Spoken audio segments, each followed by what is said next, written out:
Well, if you know the Southwest, you know that's Monument Valley. And we're going to move on south to Phoenix, Arizona, where tonight here at Chase Field, it's time for Arizona Diamondbacks baseball, presented by your Valley Hyundai dealers. The Diamondbacks taking on the first place San Francisco Giants of the National League West. So the Giants occupy the top spot in the division, a game and a half in front of the Diamondbacks. The rest of the pack ways back. So we'll see what happens here tonight inside Chase Field. Hi again, everybody. I'm Greg Schulte.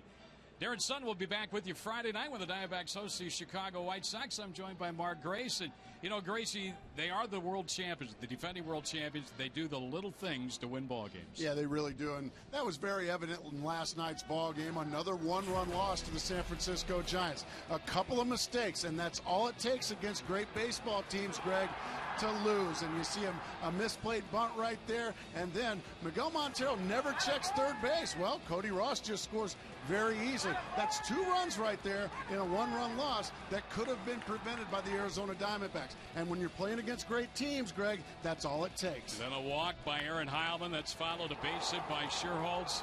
The Giants end up winning the ball game by a final score of 6-5. So it was a difference in last night's ball game. Our pitching matchups tonight, a couple of southpaws. Joe Saunders pitched very well here at home over his last 4 starts, won 3 of his last 4 overall. And Madison Bumgarner's been terrific despite a 2-8 record. Yeah, it's amazing with Madison Bumgarner. He throws the ball well every single time he takes them out, but yet he leads the National League in losses with 8. Go figure. He needs some run support. Joe Saunders been throwing the ball pretty well, though. His last 4 starts, 3-1, starting to piece things together and getting some confidence.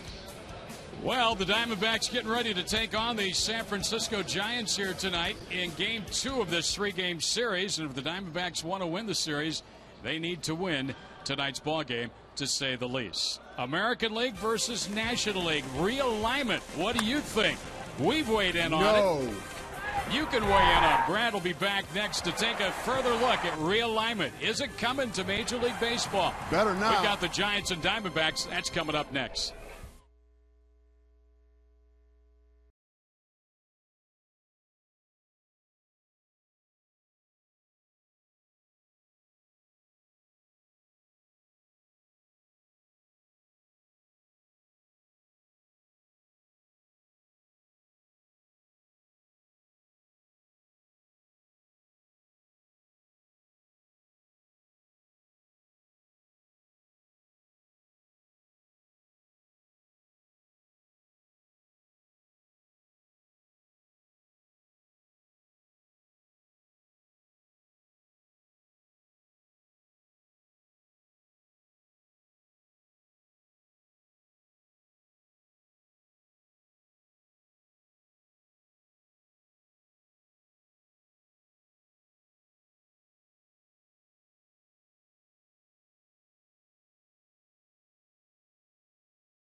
Diamondbacks baseball brought to you by Gila River Casinos. Play slots with your Players Club card at any Gila River Casino, and you could win $2,000 to $20,000 instantly. Buy Jack in the Box. Right now, get the new Bourbon Barbecue Steak Grilled Sandwich at participating restaurants. And by Southwest Airlines' new Rapid Rewards, unlimited reward seats and no blackout dates. Well, the roof at Chase Field tonight is wide open. Game 2 of this 3-game series, the battle for best in the West. The reigning world champion San Francisco Giants against your Arizona Diamondbacks. Brad Steinke here on the field.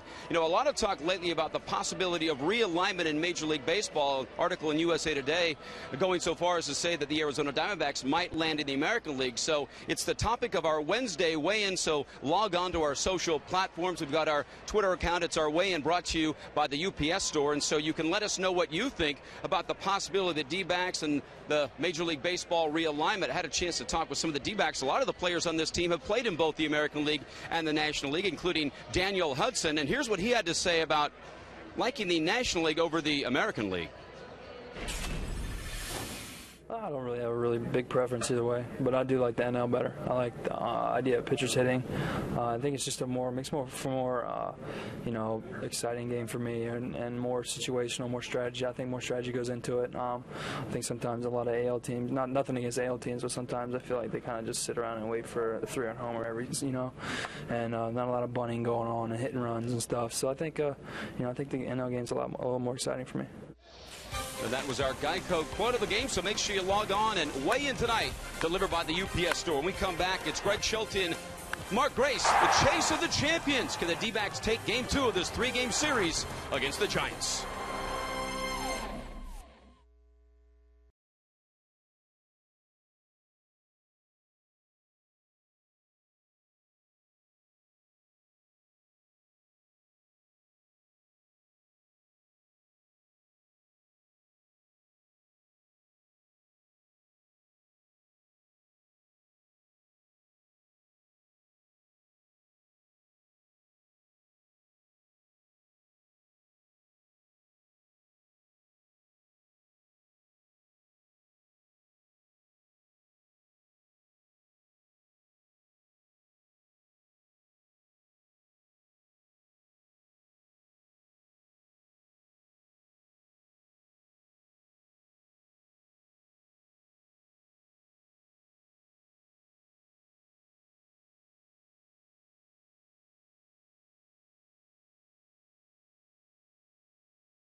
Diamondbacks and Giants getting ready to go at it. Game number 2 of this 3-game series, with the Giants winning last night's ball game by a score of 6-5. Greg Schulte along with Mark Grace. In tonight's game, we are participating in the Home Run Challenge. Every home run tonight raises $19,000 for prostate cancer research. You can make a pledge by calling 800-798-CURE or going to www.pcf.org. So that's the weigh-in here tonight. Gracie, Diamondbacks need a victory here. They've been winning a lot of series. Their last 10 played, they've won 7, they've lost 1, they've split 2. And if you win a series here, you got to win this one tonight to have a chance to win it tomorrow night. Well, exactly right. And also, you need to prove to yourself that you can beat these guys. This is one big speed bump in the defending world champions, and the Diamondbacks have really been in trouble every time they face the San Francisco Giants. Here's the ball, Joe Saunders. Yeah, let's go. And he throws the strike. We're underway. Dana DeMuth, our home plate umpire here tonight. You like Dana? I like Dana. He's a good man, a local guy, Valley resident. Aaron Rowan has hit well against National League left-handed pitching this year. And boy, has he ever. To the tune of 380, which is the highest average against left-handed pitching in the National League. Aaron Rowan, a terrific player, has had a terrific career. It just hurts to watch him hit. He fouls one down the left field line. I mean, I don't think at my age I could get into this stance to save my feet, my knees, my hips, my back. Oh. And he's got a hit to start tonight's ball game. Well, it was a 1-2 count and a base hit to start it to left field. Let's take a look at the Giants lineup as put out there by manager Bruce Bochy. Tejada will bat now, then Sandoval. Ross in the cleanup spot. Huff, who hits very well against lefties. In the 5 spot, Pat Burrell, Bill Hall, the newcomer, Eli Whiteside, and Madison Bumgarner. That's the way the game started last night. A base hit by Torres. Tonight it starts with a single by Rowan. And just like that, Saunders out of the stretch. Outside ball 1. Well, Joe pitched against this club on April 16th right here, and he got 5 innings of 5 double play balls. Diamondbacks turned 5 double plays over 5 consecutive innings, but the Giants ended up winning that game.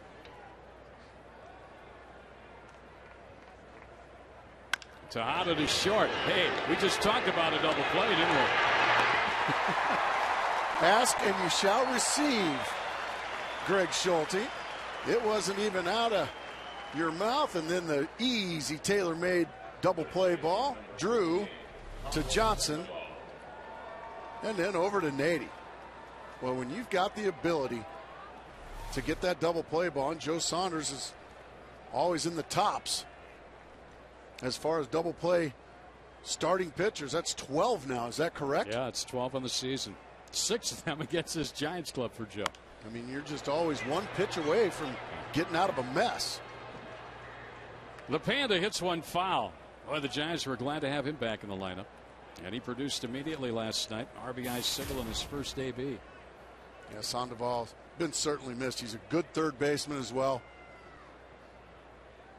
And he's got a base hit up the middle. Didn't hit it real hard, but hit it in the right spot.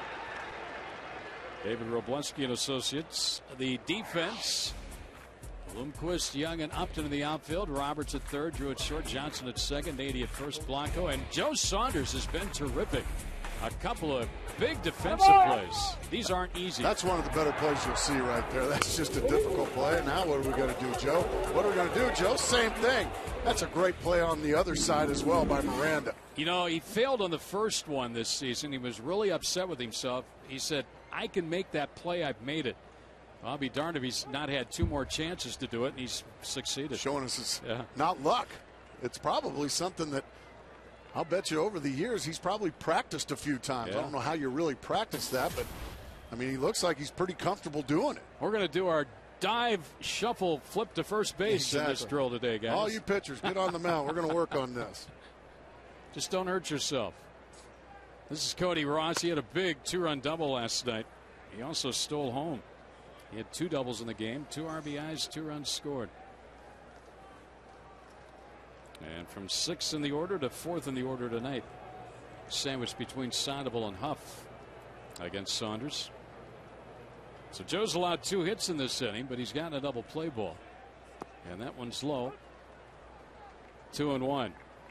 Did a little background on these 2 teams. A year ago at this time, the Giants were 37-30, a game and a half behind. And they're right about there again. They're 38-29, so they're a game better. Last year at this time, the Diamondbacks were 16 games below 500. Yikes. 26-42. They were 13.5 games behind. So they've improved by 11 games. They're currently 37-31. What a difference a year makes. Yeah, you got that right. And just a much more resilient ball club this year. Honestly, Greg, last year, that ball game last night would have probably ended up about 11-1. Instead, they scratched, they clawed, and had the winning run at first base when the game ended. 3-1. as Joe's falling behind Cody Ross. And that's all a manager can ever ask of his ball club. You know, be given the opportunity late in the ball game. I'll be darned if the Diamondbacks didn't have the potential winning run at second base when the game ended last night. And it's happened a lot like that this year, where they've gotten the run in to win it, or they've come up just a bit short. It makes for a lot more interesting baseball. Well, Joe's making this an interesting inning. He walks Ross, and there'll be 2 on and 2 men out for Aubrey Huff, who hits much better against southpaws as a left-handed hitter than he does against right-handed pitching. And to me, that looked like a straight pitch around right there, Greg. It just looked like Joe Saunders seeing what Cody Ross did last night, a couple of doubles off the wall. I'm going to take my chances with the left-handed hitting Huff, even though Huff has shown during his solid career that he can handle left-handed pitching. 343 against lefties this year is Huff, and he takes a strike on the inside corner.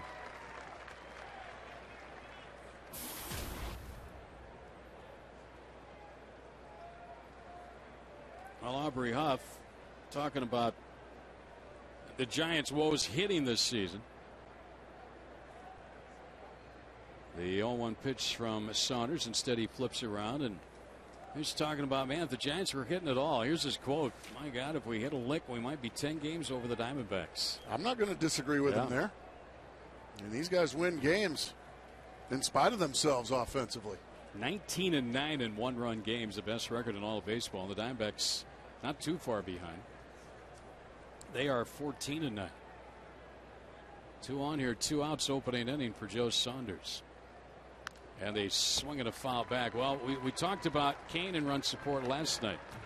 They got him a first inning run. Bumgarner doesn't need a lot of run support to hold the opposition down. He'll be the starter tonight for San Francisco.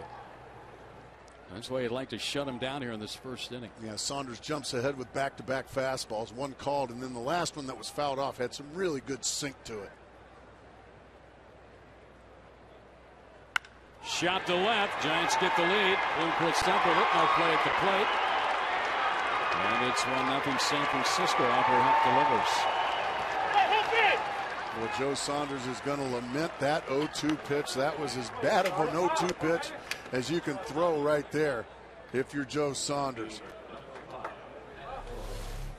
This pitch is just up and right there for him to handle. It was a slider that just stayed belt high. Boy, those were fun to hit. And you just hear that sound, just how solid he hit that ball. There is a distinct sound. And that was one of them right there. Now Pat Burrell. And he fouls one back. Well, I know if you're a Diamondback fan, you're tired of losing to this Giants ball club. And it's been kind of a common theme over the history of Diamondbacks baseball. 1-6 this year against the Giants. Coming into this one tonight. And the Giants jump on top with a first inning run here this evening. Burrell is swinging a miss. Pally hasn't been seen a lot of time, Grace. I was looking. He started just 9 of their last 34 ball games. Yeah, he just hasn't been swinging the bat very well. He came in hitting .221 with only 15 RBIs. We see the numbers there. Runners on compared to bases empty. 315 to 269. It's popped up. It should end the inning. Who wants it? Kelly Johnson makes the catch. Side retired. A run on 3 hits. Joe did get a double play. Giants have a lead for Bumgarner after a half inning, 1-0.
And given their starting pitcher a lead, Matt Cain last night. Madison Bumgarner, the left-hander, has this lead tonight as he goes up against the Diamondbacks. Let's take a look at the Southwest D-backs lineup. Bloomquist, Johnson, and Upton. Young in the cleanup spot. Drew drops down to fifth tonight. And it's Nady, Roberts, Blanco catching, and Saunders pitching. Well, what makes Madison Bumgarner so good, Grayson? Well, first and foremost, just a lot of talent. The 21-year-old, that's right, I said it, just 21 years old. He was a star in the postseason for the Giants last year. But he sits 2-8 with a 3.2 ERA. That's just ridiculous. And he's I don't know if he's ever gone out in the first inning with a one-run lead. Let's see if this is indeed foreign territory for him. He may not know what to do. Here he goes against Willie Bloomquist, who was involved in a traffic accident yesterday and actually pinch hit in the ball game last night. Brad will have more on Willie's dilemma a little bit later on. The accident itself. There's a little pop fly that's going to be caught first base by Huff.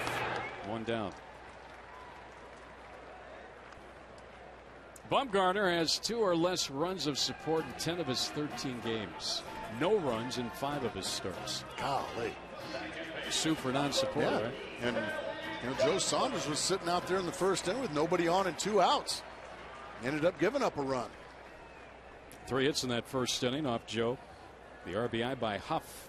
Here's Kelly Johnson, one of 2 left-handed position players in the lineup tonight against Bumgarner. Strike 1. The other being Drew, and then Saunders, the pitcher, hits left. Kelly, 16 extra base hits since May 20th.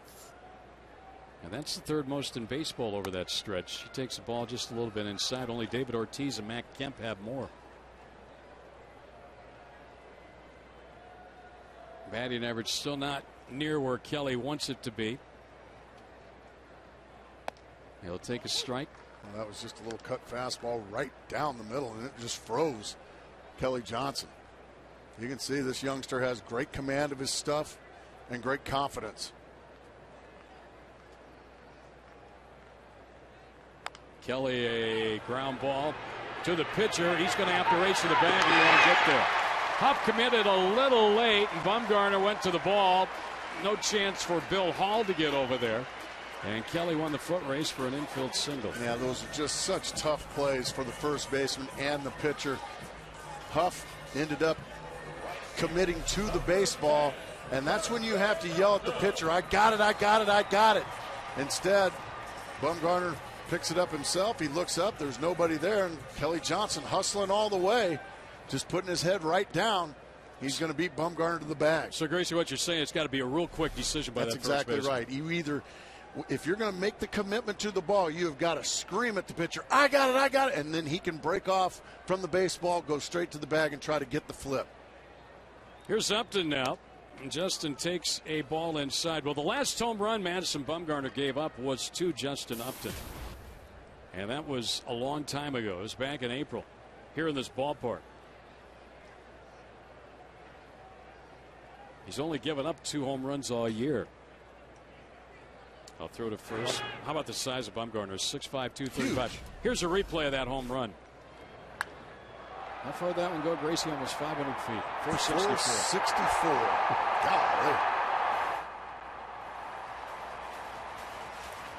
Well, I guess after he saw that one, he said, I'm not giving up any more of those.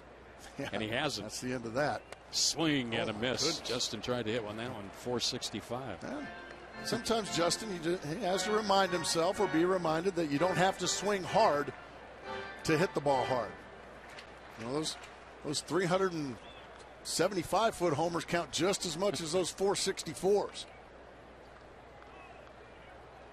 Wow. And that's up the middle on into center field, a base hit. Kelly turns second, but he'll hang on. Warren charges in.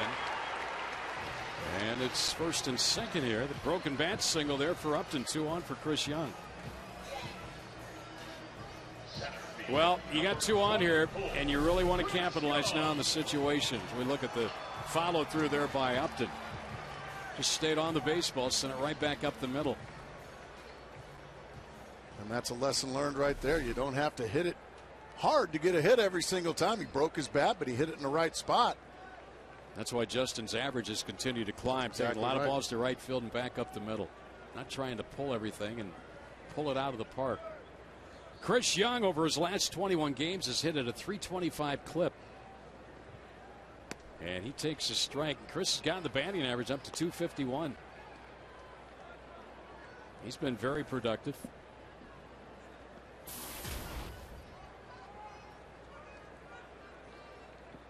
He's in the cleanup spot tonight. Stephen Drew batting fifth in the order. We were talking at dinner tonight, and I don't think we've ever seen the Diamondbacks hit Matt Cain as well as they hit him last night. Exactly. Even though Cain ended up getting the win, he gave up 5 earned runs, and that just doesn't happen for Matt Cain against the Diamondbacks in his career. Young, a little floater, first base side, hop over. He's going to get it, foul ground for the second out. Well, he just ate up Chris Young with a fastball in. That's 2 hitters in this inning, Bloomquist and Young, that have just gotten their clock cleans by fastballs in, breaking their bats.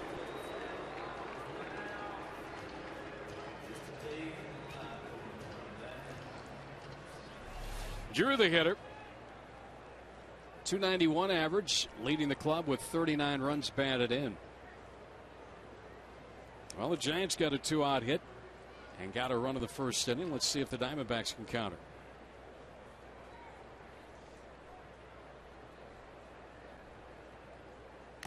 And Steven fouls one. Kelly Johnson, an infield hit. He's a runner at second base. Upton with a single to center as a runner at first here. Opportunity knocks for the Diamondbacks in the opening inning against a tough left-hander who's very stingy.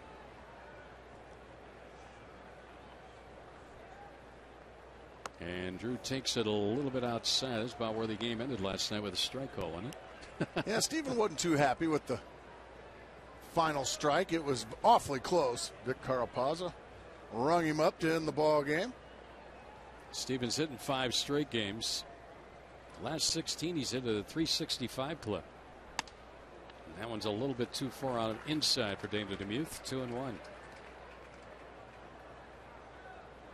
The Diamondbacks threatening here in the opening inning. Miguel Montero, he's always talking. Anybody who'll listen, he'll sit next to him and chat up a storm. That's Sean Burroughs, whose ear he's got right now. Miggy had the big 3-run homer last night. Happy birthday, Tim Lincecum. He's 27 today. Remember when you were 27? 2 Cy Youngs on his shelf already. Yeah. Just turning 27. How about that? Drew a foul down the left field line. Let's take a look at the Giants defense for you tonight. And it's a little different than last night. Rolls in left field with Rowan in center, Ross in right. And infield third to first of Sandoval, Tejada. The newcomer, Hall, Huff. And again, it's Whiteside catching Bumgarner. There is Pat Burrell in left. And boy, he is right on the line in left field. And Aaron Rowan, the center fielder, over toward left center with Drew up. All this action here in this first inning for the Diamondbacks. It's only taken 16 pitches from Bumgarner. 2 on and 2 out. Now he's going to visit with Whiteside. Try to get on the same page here. All right. Instead of me putting down a bunch of signs, what do you want to throw? What do you think, Gracie? Roof panels open again tonight. I love it. Love it. Here we are, June 15th. This way a long time. You know, back in the old days of baseball, this was a big day in baseball. June 15th used to be the trading deadline years and years ago. Drew into right field. That's playable for Ross. Diamondbacks threaten, do not score. They get a couple of hits, they leave 2, and after 1, it's 1-0 Giants.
prices. And by Zookeeper, in theaters July 8th. Now, Gracie, I've been all over the state of Arizona, but I have not been up to Meteor Crater yet. And I'm told this is at Sunset Crater. Sunset Crater. That's inside Sunset Crater. I haven't been up there. Yeah. Looks like I need to take a trip. Whoa! Hey! Golly. Fortunately, it hit in a row. Yeah, everybody's fine. Yeah. Old Montreal Expo jersey made that play. Get you some pine tar there, Bill Hall. Yeah, scrub it up good. What's going on there? Is that a Dennis Martinez jersey? The guy who got the bat? Fortunately, everybody's okay. What a He grab. snagged it, and fortunately, that little kid didn't get it because he snagged it. Man, it would have got him right in the coconut, it looked like. Remember we used to have the contracts we gave away here? Yeah, we still do. We might have to give that guy one. I think he's going to get one. I agree. Yeah, that gal's still telling the story. Yeah. She's still got her hand up just in case. Well, that's one of the last things you expect to see flying into the stands is a bat. That's another reminder, all you folks, we love having you out here, but we want you back a lot, so please pay attention. Don't be texting. Do all your texts and do all your phone calls and do it between innings. But boy, when it's game on, please pay attention. Bill Hall, 221 overall on the year. As time with Houston, they let him go. The Giants, Brian Sabian picked him up. And he's going to start tonight at second base. We saw Hall start one game against the Diamondbacks when they played in Houston a couple weeks ago. And a ground ball down to third. Roberts sends it across. In time, one away. Well, this July, baseball's biggest stars gather in the Arizona desert for one spectacular night, the summer's biggest event. As Fox brings you every thrilling moment of the 2011 MLB All-Star Game. Coverage begins Tuesday, July 12th, live from Phoenix at 5 p.m. Pacific, only on Fox. It's closing in, Grayson. I can't believe it. Less than a month. Here's Eli Whiteside, the catcher for the Giants. Ball one. Well, with Posey out now, it's Whiteside and Stewart. Chris Stewart, who got into the game late last night, and those two have only driven in one run since, what was it, May 25th. That's unbelievable. Almost 3 weeks, one RBI between them. Right now, Joe Saunders having trouble locating that changeup.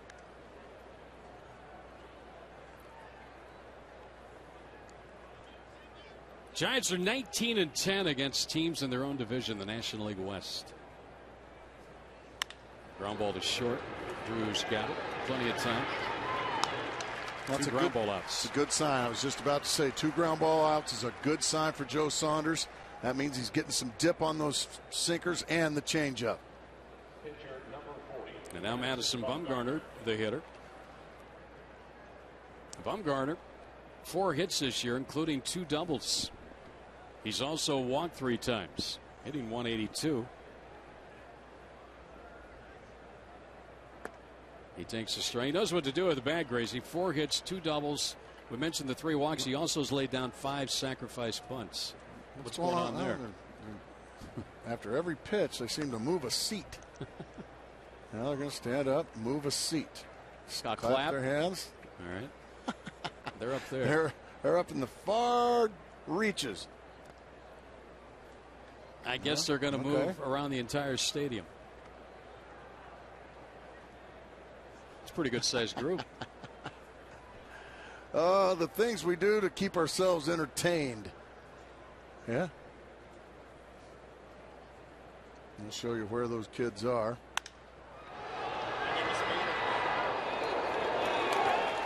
One, 2, 3 in the inning for Joe Saunders. There they are, way up there. Yeah, there they are. And we're glad to have you here. Stay on the move, boys.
D-backs first-round draft pick Trevor Bauer had a chance to chat with him yesterday, and today he was given Baseball America's Player of the Year award. He went 13-2 with an ERA of 1.25 at UCLA, and obviously a lot of talk about his mechanics. He has patterned his game after Tim Lincecum, whose birthday is today, and yesterday I had a chance to ask him if he wanted to meet Tim while he was here, and he said no, he'd prefer to meet him not as a fan but as a peer. He's a very confident young man, and with those kind of numbers, for good reason, D-backs hopefully they can sign him very soon. Yeah, sooner the better, right? Yeah, I was going to say it. I mean, I think everybody will tell you it ain't going to be long till we see him in a Diamondbacks uniform. You know, obviously you got to get him signed first.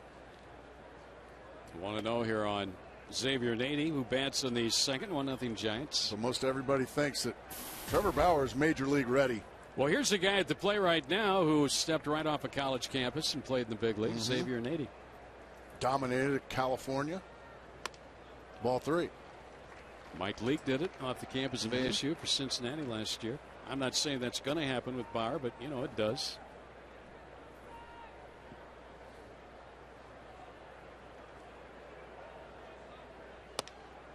Three and one. It'll be Nady, Roberts, and Blanco if anybody gets on Saunders this inning. Diamondbacks got 2 hits in the opening inning, but couldn't push a run in to get the game even. X shoots one foul down the right field line. Full now, 3-2. Yeah, he fell behind 3-0. Now he's battled back to 3-2. Let's see what he throws Nady here. I would imagine he's going to still throw that steady diet of fastballs. He likes to stay in right on the belly button of these right-handed hitters. Now he's going to go with something off speed. And he's going to get strike 3. Nady frozen by the slider. First strikeout for Bumgarner. That's pretty much center cut.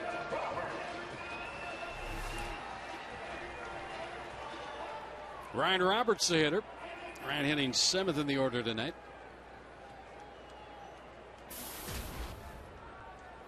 Well, I know Ryan had a terrific spring training. Nobody was better. And I don't know if anybody thought he would have, at this point of the season, 50 hits, closing in on 200 at bats, but he took what he did in spring training into the regular season. He's pretty much in there every day. He fouls one back. Now he's also got 10 home runs here in mid-June. He leads the ball club in walks with 30. Nobody in Major League Baseball had a higher batting average as far as guys, you know, with qualifying at bats. Right.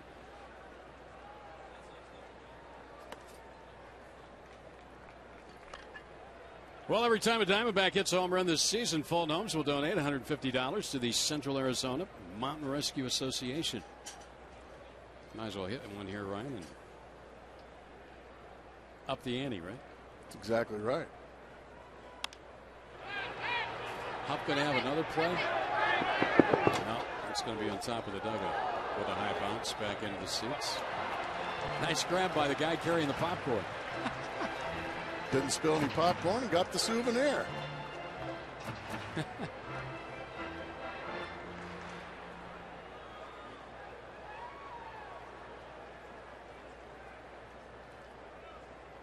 Nady, after getting ahead 3-0, ended up striking out.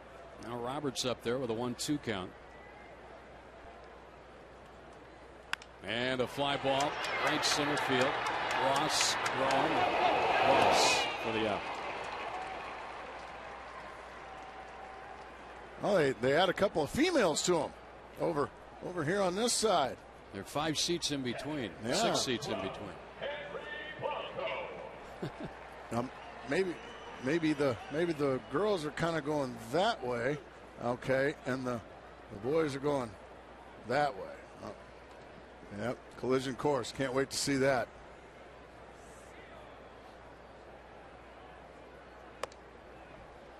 Henry Blanco with 4 home runs and only 43 at bats for the Diamondbacks. 10 hits on the year. His 16th game. And he hits this one foul. That'll get out of play.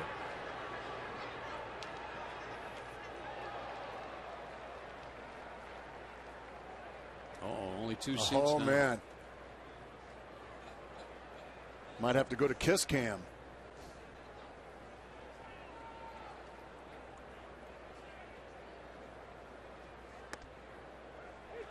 One and 2 now on Henry. All right. Hey, girl. What's up, girl? Now, I want to see after this next pitch what they do.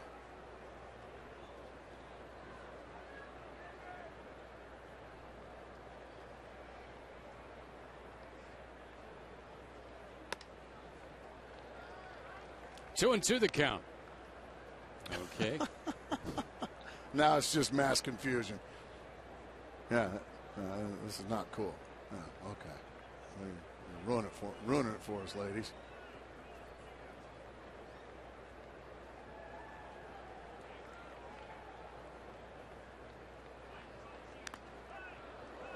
Foul ball. That one got okay. Well. Okay. The ladies are they're gonna grow roots there. Here, you forgot your cell phone, dude. Yeah, pass it down. Blanco sitting on a 2-2 count here with 2 quick outs in the second inning. A 1-0 Giants lead. Man, if I'm one of those rascals, I'm handing out a phone number or something. Old school. And Henry into right field for Ross. 3 up, 3 down. We have played 2 here. The kiss cam. Anything we can do. Come on, take a chance, guys.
All-Star ballot and enter to win a trip to the All-Star game. Compliments of Scott's.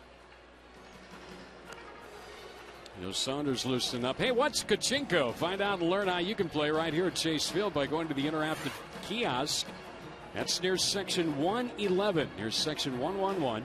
They're in Arizona Diamondbacks regular season home games. Learn how to play. Giants with a 1-0 lead, a first inning run driven in by Aubrey Huff. Second time around now for the Giants in the batting order against Joe Saunders, and Aaron Rowan led off the ballgame with a base hit. There's that stance you love, Gracie. It just hurts to watch. Nice curveball there to start from Joe Saunders. It's how you finish, right? That's exactly right. He finished on first base after a base hit to start the ballgame.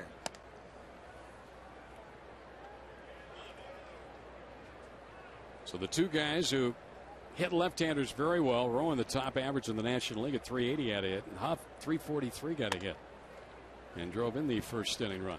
Those falling behind 2-1. 3 hits for the Giants, 2 for the D-backs. Each team's left a pair so far. And Rowan swings, fouls one. Todd and Sandoval follow in this inning. Well, one more game remaining in this series. That's tomorrow night. We hope to see you out here. Ian Kennedy against Ryan Vogelsong. And then the interleague play over the weekend with the White Sox. Yeah, we're hoping that game. The rubber game. The rubber game. That's what you want. First things first here is that one's lined out to right field. Justin Upton's going to put that away. I'll take that one, Greg. Thank you very much. Did a fine job, Grayson. As long as you keep getting the outs. I'll just stay on the color end of this thing. Get the outs, you're okay. Don't want to leave my comfort zone too often. Here's Miguel Tejada. This guy's had a long career. Boy, a fabulous career. Former MVP when he was with the Oakland A's.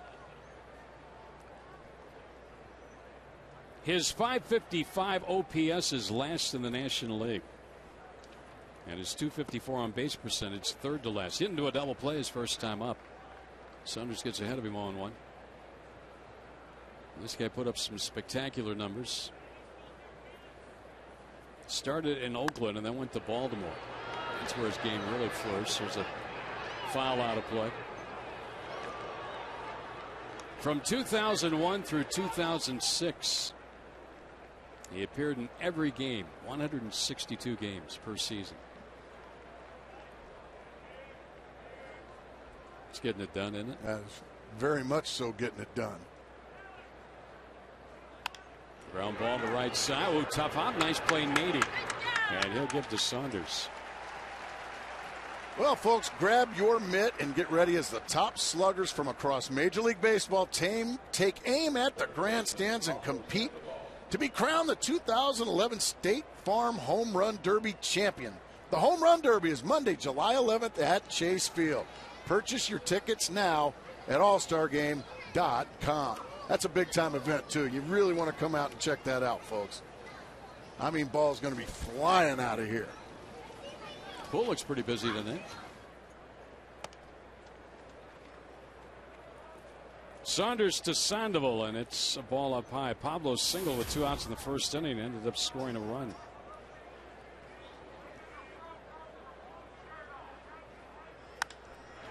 Right field, pretty well struck, Upton back. And a warning track calls it in. Boy, that ball hit a long way for a right-handed batter. 3 up, 3 down, second straight inning. Joe said down 7, but it's 1-0 Giants.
A great vantage point from up here. I'm with the guys from Highland Church, and what they're doing is every pitch, even a warm-up pitch, they get up, they clap, they say 1, 2, 3, and they move one seat to their right. This is Bobby. I guess he's the mastermind, if you could call it that. Who started this? It was actually Kevin Ewell, our high school pastor here. And what is the purpose? Our purpose is to get to the other side. So eventually we're going to move Seat by seat. I noticed that you actually, there were a couple of girls that were just sitting there enjoying the game, and they kind of became part of this. They joined in. They're really participating, putting in good effort. 1, 2, 3, and here we go. Did you do any research? How many average pitches, warm-up and in the game in a major league matchup? We know there's a couple hundred. Should get a few seats down. So here we go again. They've added a bunch of folks to it. Yes, you know, once it gets on the Jumbotron and the TV, people, did you check? Is this part of Guinness Book of World Records? Have you seen if this has been done before? No, but we can look it up and go for it. And when you did approach those two young women, what did they say? What was their reaction when they saw what you were doing? They're excited, confused a little bit. Not sure what we were doing. Now, here's the real key strategy move. Coming up in just about 4 or 5 pitches, this whole group is going to have to get up and then move down about 7 or 8 rows. Have you thought that through yet? What's the strategy there? Once we get down, we're going to hopefully go behind the wall. Okay. But was there like some strategy sessions before this, or you just show up and decide to do it? Once we got here. Yeah, once we got here, we made our decision. Tried to get here by the end of the second inning. Didn't work. Here we go again. Guys, I'm going to try to stay with them as long as possible. You're going to be out of breath here pretty quick. Well, the hike up here alone was quite a workout. But the kids from Highland Church, quite a concept. And we'll see what happens here in just a little bit. Because, again, this is the big move right here. Speaking of a big move, Willie Bloomquist, home run, game time. First home run against Bumgarner since April when Upton hit one. Only the third he's given up on the season.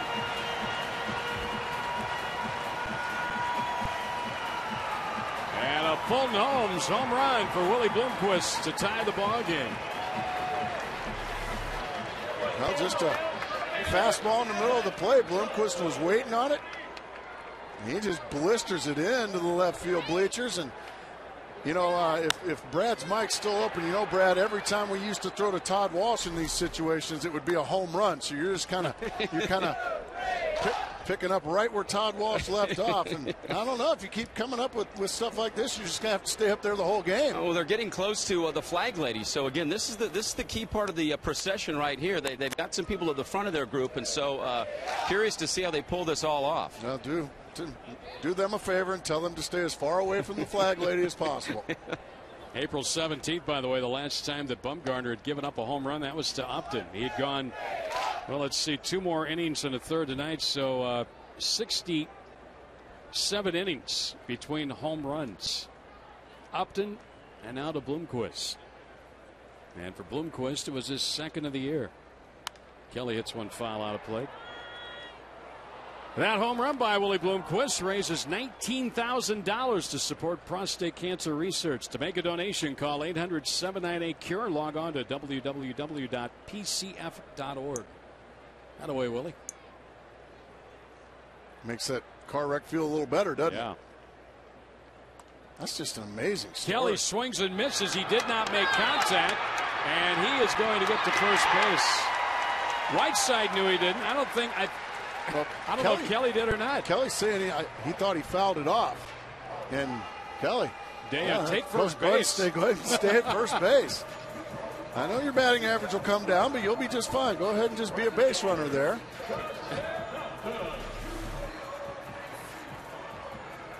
No, not even close. Nice try, Kelly. Take your base. What's a nice Texas boy doing, trying to pull the wool over Dana Demuth's eyes? And that's a pass ball charge to Whiteside. There's Upton, who had a base hit his first time up. Well, Grace, you talked before the ball game about capitalizing on the little things. Let's see if the Diamondbacks can capitalize on this. Yeah, they had a big thing in the home run from Willie Bloomquist. Now a mistake there by Whiteside. Just a flat-out pass ball allows Kelly Johnson to get to first base. Now the heart of the order, Upton and Young with an opportunity here with one out. 1-0 Justin. Justin's got that batting average up to 284. It has been rising. Justin's last 16 games, he's hit almost 400. I'll get your batting average up. Yeah, I'll say. And that's, Justin's always been kind of a hot and cold guy. His hots are extremely hot. His colds can sometimes go 2 and 3 weeks. Well, he's got interleague play coming up, and he was the top hitter in the National League against the American League last year. That's good news and bad news for the White Sox coming to town.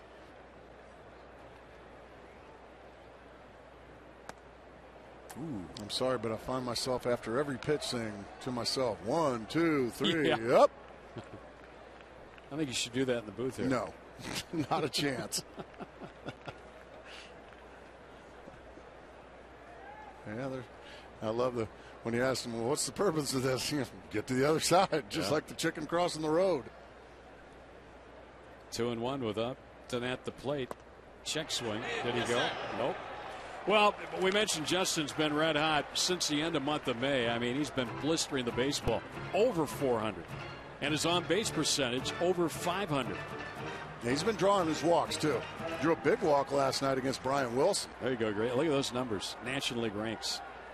First in on-base percentage, second in hits, third in extra base hits. Third in average. Sitting 3-1 here. Ooh, he got a slider up. Out of the strike zone. He's just a little over aggressive there. I'm guessing Kelly's running. We'll see. We'll see.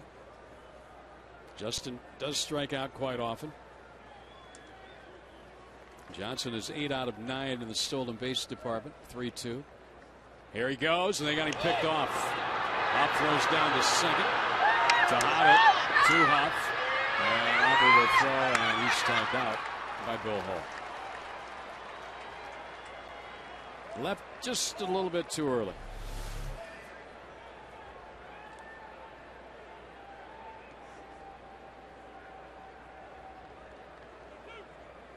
One, 3, 6, 3, 4. And in my book, I just put FC. Caught stealing, FC. That means fielder's choice in my book, folks. 2 outs now, and the 3-2 coming up to Upton. And a high fly ball. Pretty deep left center, but Brown's going to catch it. And that'll retire the side. Willie Bloomquist, a home run, and great reaction inside the ballpark here as the Diamondbacks have tied things up. We played 3. Diamondbacks won, and the Giants won. They love it.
The bottom of the 3rd inning. We'll go to the 4th. Well, time to weigh in. Delivered by the UPS store. What do you think of the possibility of MLB realignment and the D-backs moving to the AL West?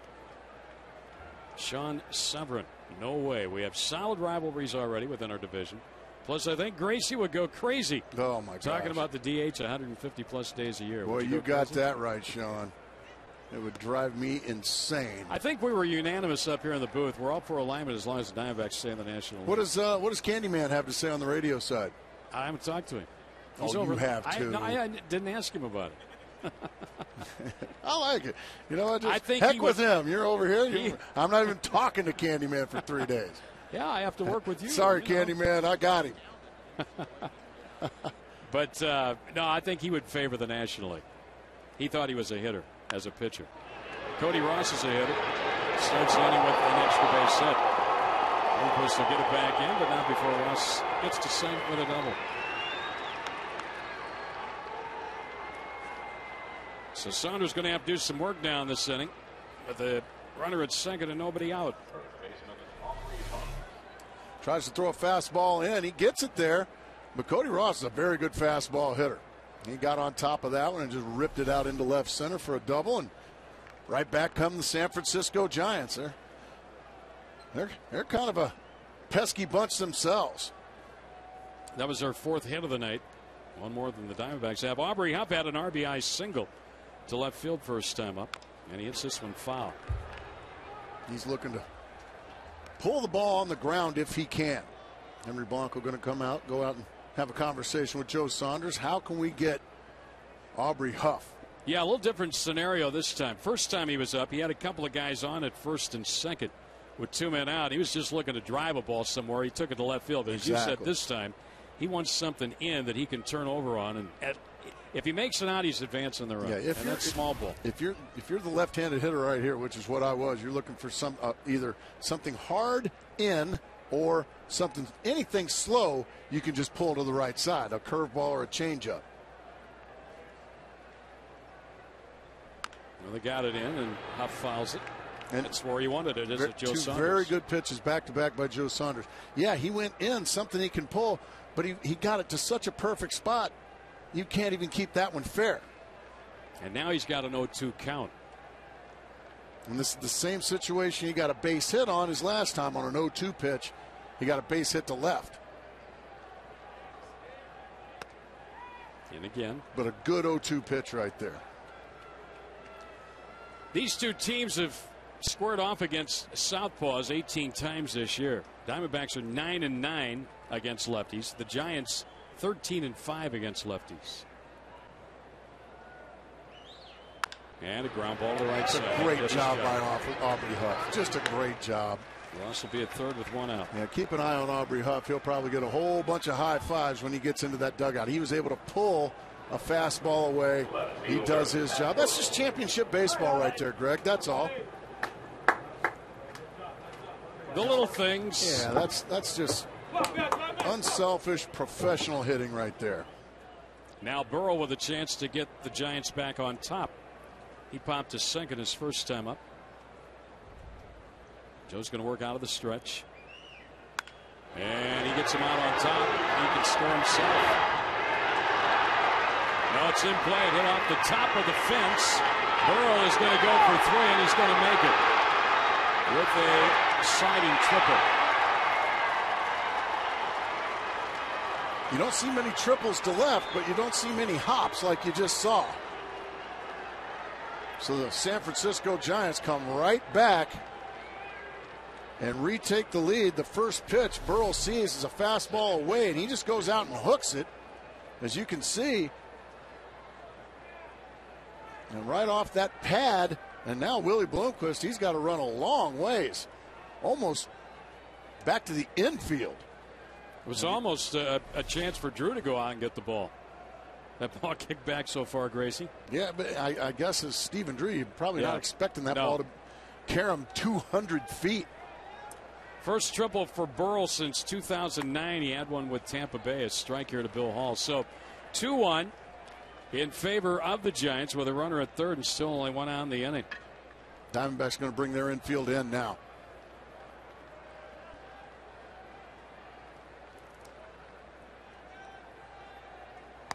Oh, boy, he threw a fastball right down Broadway and right by Bill Hall.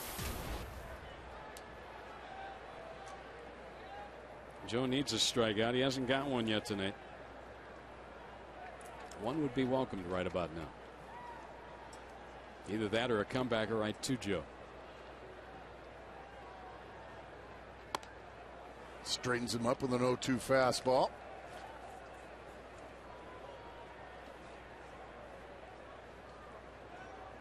All started his career with Milwaukee. On to Boston, then Houston, now San Francisco.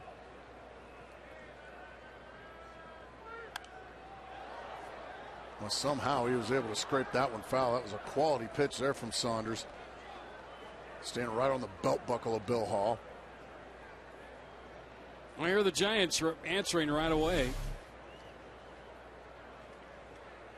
And he was trying to get out of the way and still swing. Infield pulled in tight here with one out. Into the dirt. 2-2 the count. Dodgers were swept today by Cincinnati. They lost 7-2 at home, and the Rockies beat San Diego 6-3. So the rest of the division, their game's already finished. Here it's 2-1 San Francisco in the fourth. Runner at third, one out for Joe Saunders.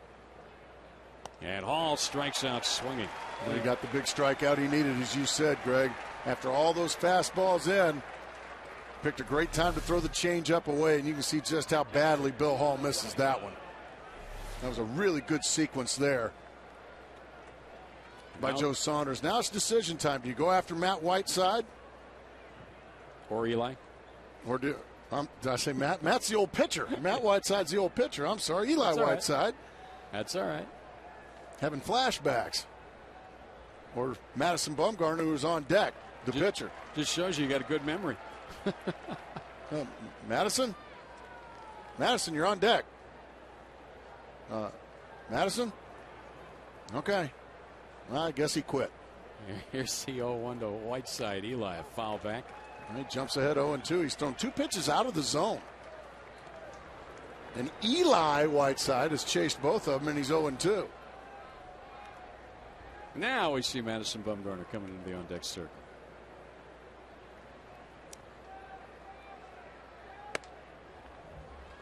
Joe goes up. Whiteside lays off.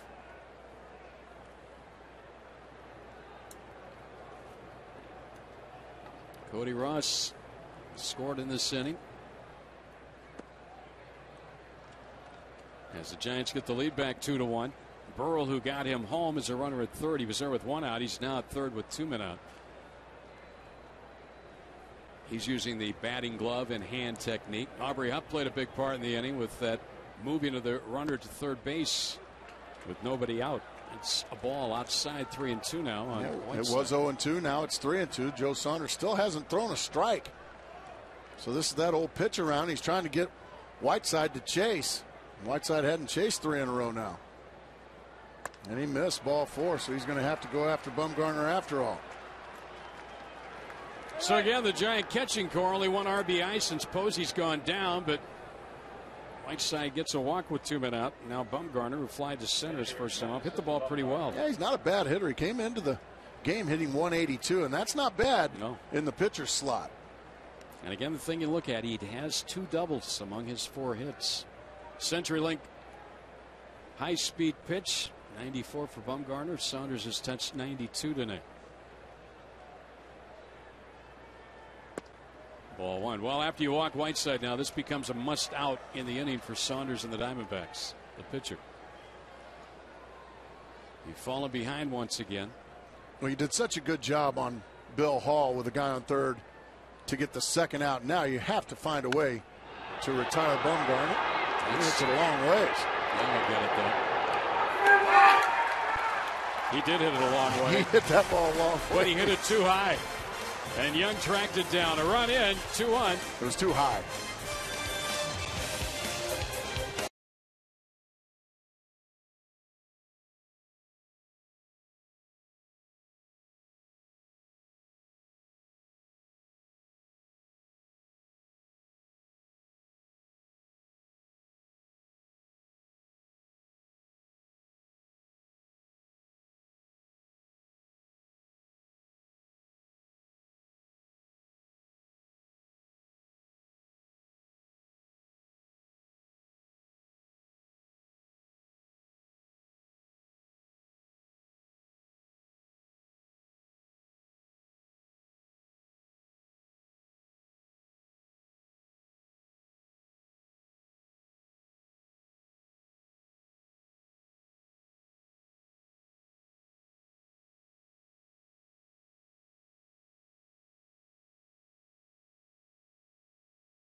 Back 2-1. Hey, are you still looking for the perfect Father's Day gift? Well, bring Dad to the ballpark. D-backs take on the White Sox for a Father's Day weekend. Enjoy post-game fireworks Friday night, courtesy of Gila River Casinos. A trucker cap giveaway on Saturday, courtesy of Sports 620 KTAR. And a special Fathers-only barbecue set giveaway on Sunday, Father's Day. Get your tickets today. dbacks.com/homestay. Gracie, they told me that was a long read for you. Well, it's too long. It's too long. Too long. Just like that. What do you mean it's just too like long? That fly ball. It's too high. One of our favorite movies, Major League. Thank you for doing that one. It's just too long. Yeah, every time that comes on, I don't care what part of the movie it is, I'll just plop down and watch. I love that movie. Oh, boy. Well, see if the Diamondbacks can answer back now as they send up Young, Drew, and Nady against Madison Bumgarner, who's got the lead back. And I was just talking to Tom Candiotti between innings, and his feelings are hurt that you haven't talked to him at all in the last couple of days. I talked to him. I didn't talk to him about what you're talking about. Here's a 1-0 pitch. See why he takes a strike. Young fouled out to the first baseman, Aubrey Huff, in the first inning. Well, you know, it's you see each other 162 times. Every once in a while, you got to turn him over to Jeff Munn, don't you? Yeah.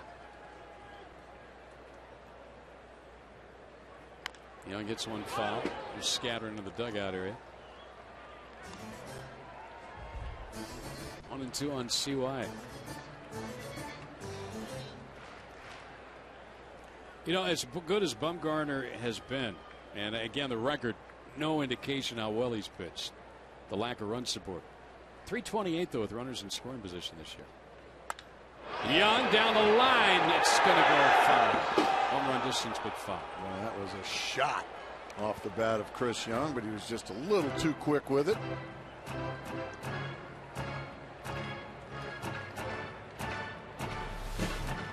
He blisters this ball. And as you said, it had home run distance, but it was plenty foul.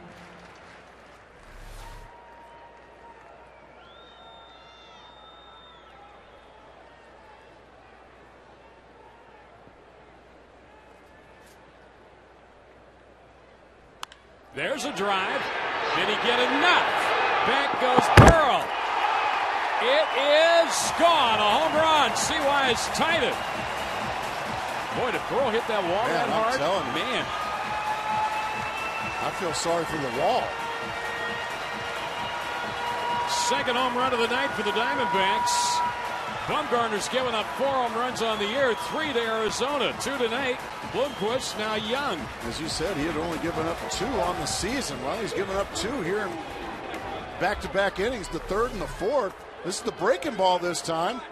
CY just goes down, and this time he keeps it fair. It's just a matter of did he get enough of it. How many times do you see a guy just miss with a foul ball home run and then hit one anyway? Doesn't happen a whole lot. No, with me, I might as well just walk back to the dugout because I'm going to strike out on the next pitch. Oh, you thought that one was hit hard. Wait till you see how hard I hit this next one. Strike 3. So Young hits his 13th. And that takes the team lead, 1 over Kelly Jensen. I mean, the sound of Burrell hitting that wall out there as he went for that baseball. I mean, he smacked that wall hard, and he didn't know where it was. And he acted like it may have hit his glove. Drew fouls one back over the screen.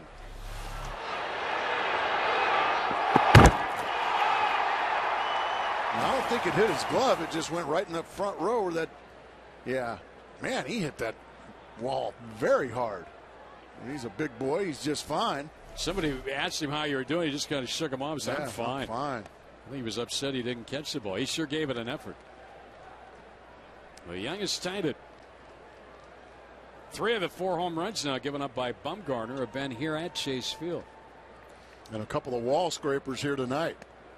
Drew takes ball 3 down low. So a full count on Stephen Drew. He's trying to get on, keep it going here. After the Young home run to start the inning. There's a line drive caught by Huff. Tough luck hitting right there for Stephen Drew. That would have been 2, maybe 3 bases because he is a triples guy. A bolt and climbing the ladder is Aubrey Huff.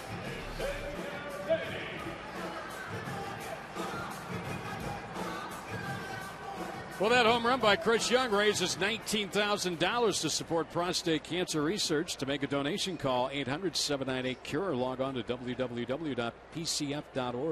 Diamondbacks are doing their duty tonight here. That's $38,000 raised by 2 Diamondback home runs, Bloomquist and Young. And talking to hitting coach Don Baylor. Boy, what an addition he's been, huh? Boy, what a great hitter he was. Oh. Former MVP. You talk about a guy who would stand in there and take his knocks, get hit by pitches. He would bruise the ball. Yeah. He was my manager for a year in Chicago. The year before I took my talents to Phoenix, Arizona. Glad you did, Gracie. I know you're glad you did too. We had a big press conference in Chicago, called it the decision that nobody really cared about. 0-2 on X. And he pulls one foul. Look out, folks. There was a big headline in the Cleveland Plain Dealer after Dallas won the championship, and it said, Mavericks take their talents to South Beach. Yeah. A lot of people in Cleveland were big Mavericks fans. Yep. Nady strikes out for the second time. 2 outs in the inning. Let's check up on our guys. Where are they? No, they're moving right along. Where do they go? Okay. Trying to see what part of the stadium they're in now. Is that behind the plate, or where are they? Tough to tell. Diamondbacks dugout. Way up there. I'll bet you Brad's tired by now. He gave up. Well, you know, there's an average of 292 pitches per ball game. In addition, 144 warm-up pitches. 8 pitches thrown by each pitcher in between innings. So that's, you know, you're going 436 or so. That's a lot of seats to. And I'll tell you, the line keeps growing. Yeah.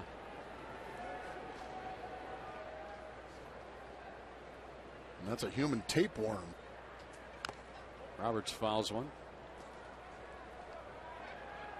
Well, after the Giants got a run in the 4th inning to take the lead, Chris Young leads off the bottom of the 4th with a home run to tie the game. And how big was the pitching to Joe Saunders there with Burrell at third base and only 1 out? They had a chance to add an extra run, and Joe got out of it. Had the big strikeout of Bill Hall, not Mel Hall. Boy, There's a strikeout of Ryan Roberts. Home run by Young, and the Diamondbacks have gotten even again with San Francisco. We'll head to the 5th inning here at Chase Field. Diamondbacks 2, Giants 2.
Valley Hyundai dealers as we go to the 5th inning here.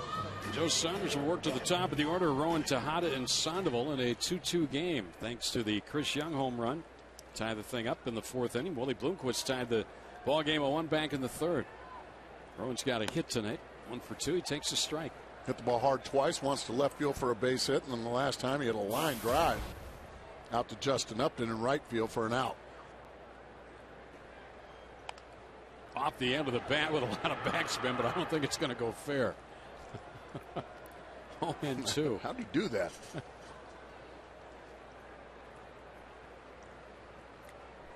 Well, Aaron Rowan has been a good, solid player throughout his major league career. He's had a very good career. One of the really good guys in the game as well. That's high. I still remember that catch he made in Philadelphia. Ended up getting hurt. Became a cult hero in Philadelphia. Busted his nose.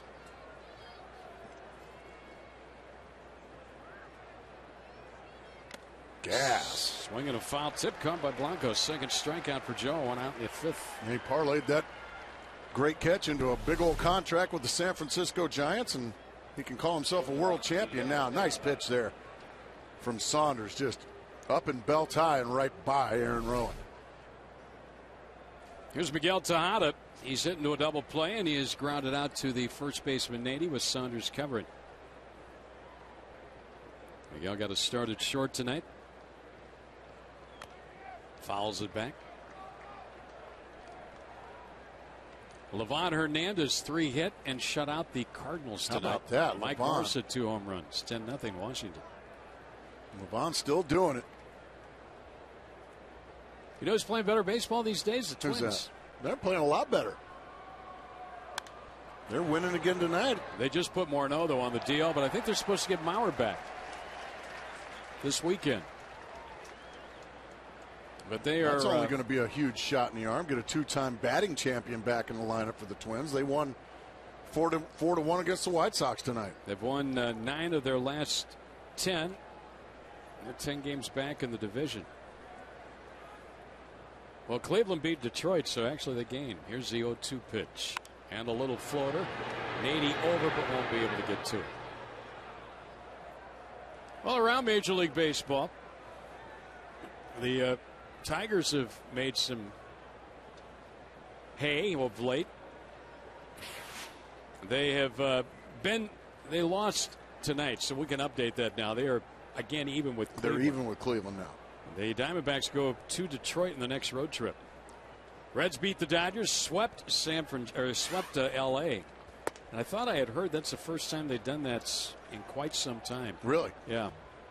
L.A.'s not an easy place to just go in and sweep.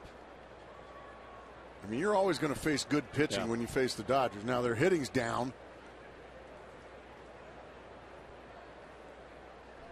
1-2 to Tejada. Popped up foul out play. The other note we had on the screen there, Carlos Quentin, 17 home runs, which is 4th in the American League. Of course, Quentin, Adam Dunn, Ozzie Guillen and crew, they're in here over the weekend. And you're going to be here this weekend. You don't have to travel. Yeah. Good for you. See the White Sox interleague play. Candy and I, a couple of seasons ago, the White Sox were in for the final spring training game or two. We had Kenny Williams in for about 3 innings. Good man. It was great. I mean, their general manager. Tejada, another foul out of play. That is a very potent lineup. It's a very talented lineup, and it's starting to perk a little bit. And they're starting to make noise. Now it's becoming bunched up now in the American League Central. Cleveland came back to everybody. There's a race again. 1-2 and a swing and a miss. Joe's dialed up consecutive strikeouts, and of his last 4 outs, 3 have been via the K. That's nice right there. After the Chris Young home run, he's come out and had back-to-back strikeouts. And you want to face Sandoval with nobody on base. Another good changeup down and away, and Tejada chases it and misses it badly. Sandoval's 1 for 2 with the runs scored tonight. The last 4 starts for Joe Saunders here at Chase Field coming into this ballgame. The Diamondbacks were 4-0 for him. He was 2-0, a 2.88 ERA and a 2.47 batting average against. That one's fouled. His first 3 starts at Chase Field, He was 0-2 with an ERA close to 9 and a .431 batting average against. So he has really turned things around. How do you see? Chase Field has a reputation for being a hitter-friendly ballpark, and it's got the reputation around baseball. And I think Joe there for a while was starting to believe all those rumors. But Chase Field is like any other ballpark in where if you make good pitches, you're going to have good outings, and if you make mistakes, you're going to get hit hard. But don't let a reputation of a ballpark talk you right into not having confidence. Oh, gas right by the Panda. He likes him up there. He likes the ball up. Yeah. And by the way, that was the Reds' first sweep in L.A. since 2004. That's been a while, as you said. I'm surprised, that's not easy to do. Fouled back. Joe climbed the ladder, I think even a little higher that time, Gracie. And that time he was able to get his bat on that one. That one was about nose high. So what do you do now? I mean, this guy, Kirk Gibson said before the ball game, Gibby said, I think he's probably gotten a hit on a ball that's bounced up to the plate. Well, probably, yeah. He's. It's handled, deep center field. Young goes back. He'll get it. It's too high. Trying those too high ones, right? 1-2-3 inning for Joe Saunders. Let's see if the Diamondbacks can get a lead.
Tied at 2 apiece. Henry Blanco getting the rare start at catcher tonight. It's always interesting. Every time I walk past the D-backs clubhouse, Henry is outside on the phone, and I ask him, who does he talk to? And actually, he calls back to Venezuela every day about the same time.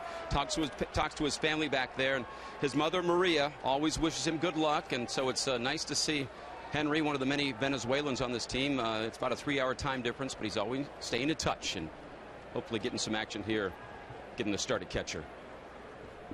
All right, Henry will lead it off here. Thank you, Brad. He's been a big addition for Kevin Towers for this Diamondbacks ball club. That's what he's done in the clubhouse and on the field. Just being a very good teammate. And he fouls one out of play. Hit the ball hard his first time up, did Blanco, but Cody Ross hauled it in right field. We're tied at 2. Henry's been around. His first year in the bigs was 97 with the Dodgers. Then Colorado, Milwaukee, Atlanta, Minnesota, the Cubs, Padres, Mets, and now the Diamondbacks. Been everywhere. Johnny Cash. And he's going to go to Ross again in right field. He puts it away. And now Joe Saunders bats with one out. Tomorrow night, we sure hope to see out here. Ian Kennedy will go for his 8th win of the year. in 7-2. He'll be opposed by a pretty good story in Ryan Vogelsong, who is 4-1 with a 1.96 ERA. As Gracie said earlier, Diamondbacks are sure hoping that's a rubber game of the series. You got that right. Ooh, look out. Look out, Joe. That'll get your attention. Well, it's that hot stick that Saunders has been carrying these days. He's been all right. 5 hits. Made a bid for a hit his first time up. He hits this one into center field. Owen's got to go back a little bit on it. And 2 quick outs here. Well, the 16 greatest moments in MLB game, All-Star game history are going to go head-to-head to determine which is the most memorable. Go to MLB.com/moments. Vote now for your favorite Midsummer Classic. And tune into the 2011 MLB All-Star Game Tuesday, July 12th at 8 Eastern, 5 Pacific, here on Fox to find out who won. What's yours? What's your most memorable All-Star Game moment? The National League winning last year. Oh, boy. One of mine. Ted Williams, maybe? One of mine. Well, that was a little before my time. But it was before mine, too. But I read about it. it. I was going to say, how's that a memory? Memories. Ross had him shaded over that way, and Cody makes the catch of 5 run to retire Bloomquist. And the Diamondbacks, like the Giants, down in order in the 5th inning. We'll head to the 6th 2-2 game. I'll tell you my memory when we come back.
For you right now.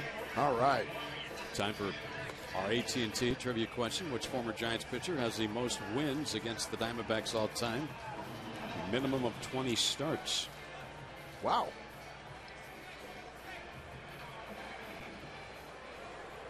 Boy. Can't wait for the White Sox to come to town so we can get White Sox trivia. Cody Ross will lead it off. Cody has walked, doubled, scored a run. Both pitchers, Saunders and Bumgarner, had 1, 2, 3 fifth innings. Saunders has had 3 1, 2, 3 innings. Bumgarner 2 in this game. Ross takes down low. Cody batting cleanup tonight. Huff will follow, and then Burrell.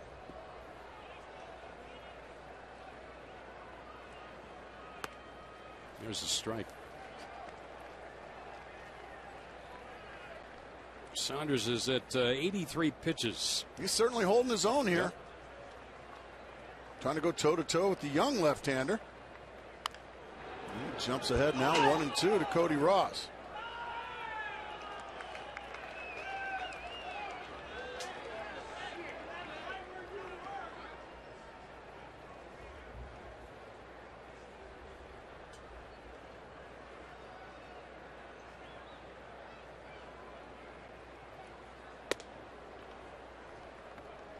How about Jason Schmidt? That's a good guess. Hey. I know he got me out a lot. Yeah, he had that streak where he was really racking up the wins. Swing and a miss. Well, Joe Saunders starting to break out the strikeout pitch. That's his 4th, but his 3rd in the last 2 innings. That was a good change up there on Cody Ross, way out in front of it. Beautifully done.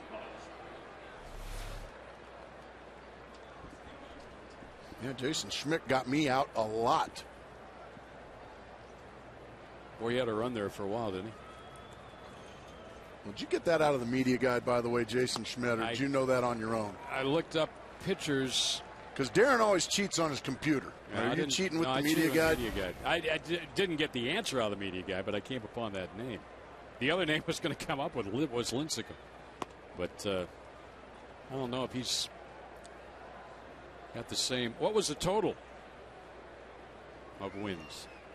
We'll put them on the spot. 15. Wow. Total of 15 wins against the Diamondbacks. Now, be sure to tune in tomorrow night, folks, for the next installment of Giants Trivia here on FS Arizona.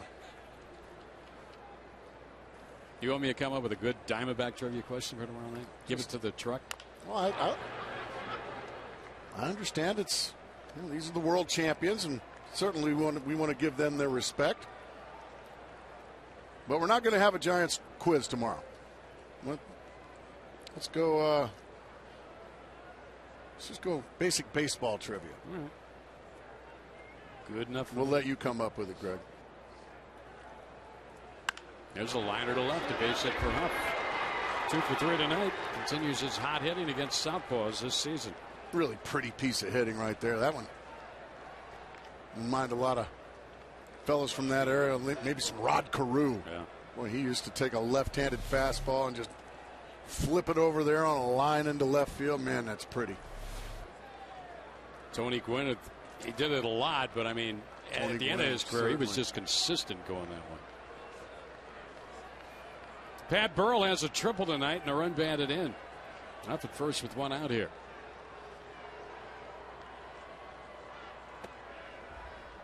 Well, the Marlins wants to double dip. Day-night doubleheader to Philadelphia. Ouch. Lost the day game. Now they've lost the night game 5-4. Well, they're going to fall. They're going to find themselves falling out of contention before the All-Star break if they're not careful. That's what, about 15 out of 16 or something like that they've lost. Carlos Ruiz singled home the winning run in the 10th inning. Well, when we were there, they had they were 1-10 on the homestand, and they've lost 3 in a row to the Phillies. Look at their record now. They are. Was that updated? There's a high pop foul. Nope.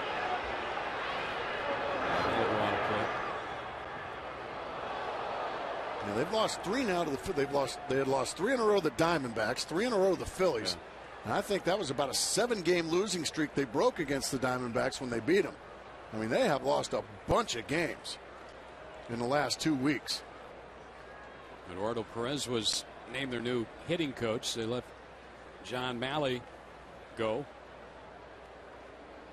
A ball and a strike here on Pat Burrell. Aubrey Humph just singled with 1 out, 6th inning in a tie game. Joe ain't gotten a double play since the 1st inning. Oh, there it is. There's those magic words from Greg Schulte. Well, he's gotten a lot of them this year, 12 of them. And 6, half of those against the Giants, 1 tonight. And if you can get Pat Burrell to hit it on the ground, he does not run well. Charlie Morton of the Pirates leads in induced double plays, 13. Saunders just 1 behind him with 12. Well, Charlie Morton having a heck of a year in Pittsburgh, isn't he? Did you hear what he did? He copied the motion and delivery of one Roy Halladay. It's working for him. It's a pretty good guy to. Yeah. What took you so long, Charlie? Yeah. How about that?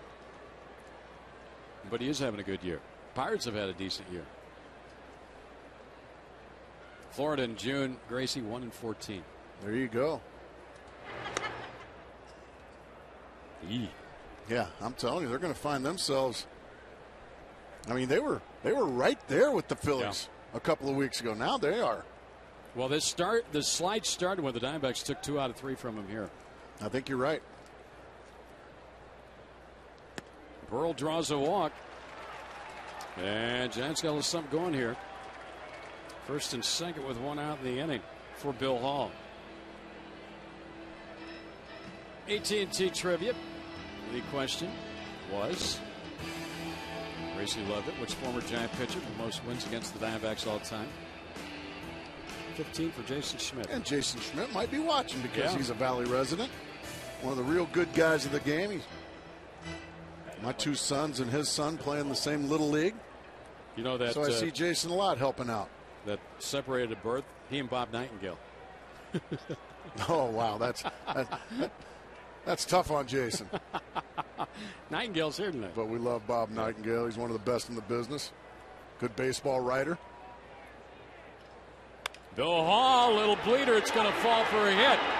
Coming around third is Huff. He's going to score. The Giants get the lead back. Bill Hall delivers a single. Oh, that walk to Burrow comes back and haunts Joe Saunders. He certainly jammed Bill Hall, but the pitch was up. And when you're up in the zone, the broken bats are going to be in the air. If that ball was down, it would have probably just been a little ground ball, possibly a double play, but it's up, and it just bounces in front of CY, and the Giants retake the lead. All his first run batted in with his new club. Burrell had to stop at second. Still 2 on, still only 1 out. And now Eli Whiteside takes a strike. And again, Bumgarner's not in the on-deck circle. Well, there's nobody up in the bullpen, so he's coming in. out there. He's just not getting out there in the. Now he's coming up the steps.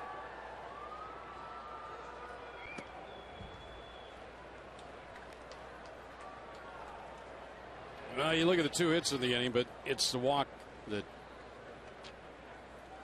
really hurts. Sure, that put the runner in scoring position.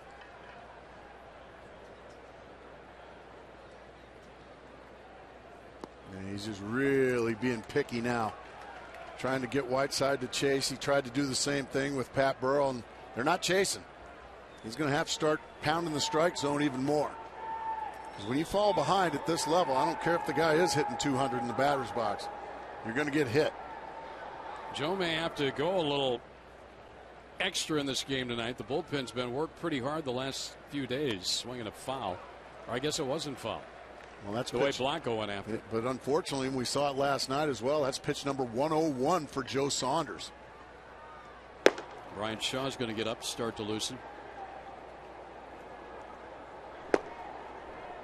2-2 here on Eli Whiteside.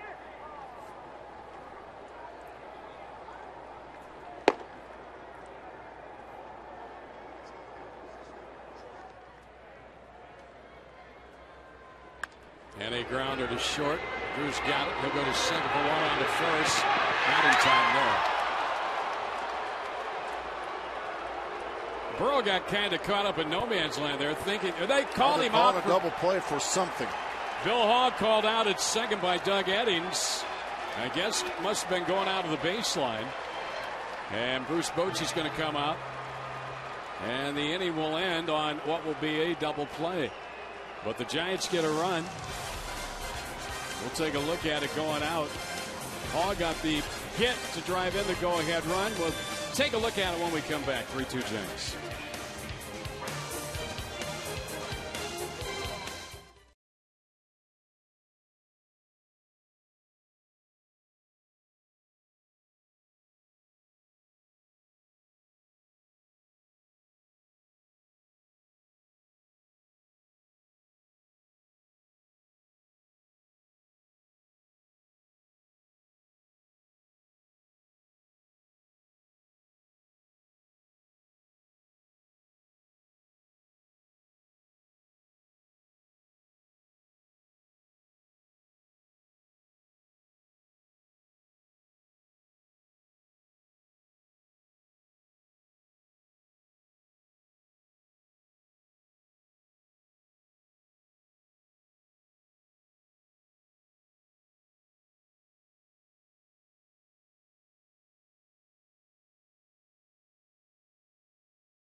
second base. Well, if we're going to see it, he just comes in standing up and putting his arms up. You just can't do that. You can't just run right through the base. You have to be able to stop at the base. You have to be making an attempt for the base. I mean, he just runs right through the bag, and you just can't do that and wave your arms and all that. You just can't do that. It's almost like he's run down the line at first. Yeah. Running straight through. Bruce Bochy had a long discussion with Doug Eddings. Wasn't heated or anything. And then you just saw Bill Hall visiting with Eddings, who made the call. So the Diamondbacks again find themselves down by a run, 3-2, as we go to the bottom of the sixth. Kelly Johnson, Justin Upton, Chris Young against Madison Bumgarner. That ends up being a big break. Yep. And another double play ball for Joe Saunders, but he still trails 3-2 here in the bottom of the sixth. Kelly will look at ball one inside. Diamondbacks have 4 hits on the night. 2 of those hits have been home runs by Bloomquist and Young. A strike to Kelly. Well, what a pitch that was. Knee-high outside corner. Kelly has a hit, and he's also reached. After he struck out, he reached on a pass ball by Whiteside. Fouls that one back.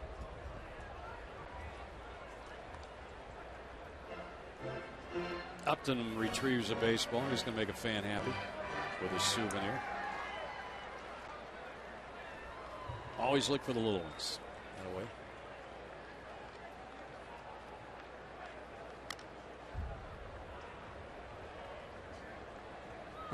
What was funny, when Kelly struck out and reached to the pass ball, he got down to first base and was indicating, I foul tipped it.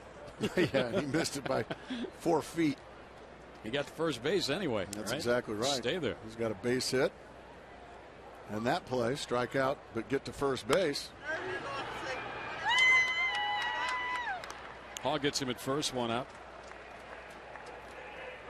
Well, the Fan Fest word of the game delivered by the UPS store is fundamentals. Log on to FoxSportsArizona.com now for your chance to win 2 tickets to MLB's Fan Fest at the Phoenix Convention Center next month. We're giving away 3 pair of tickets to it during every D-backs telecast this month. Fundamentals, you practice them every single day. And those teams that execute them with regularity are usually the ones that go on to bigger and better things, and the ones that don't usually get beat on by those teams. Our word of the day delivered by the UPS store. Justin Upton is singled, and he is flied to center.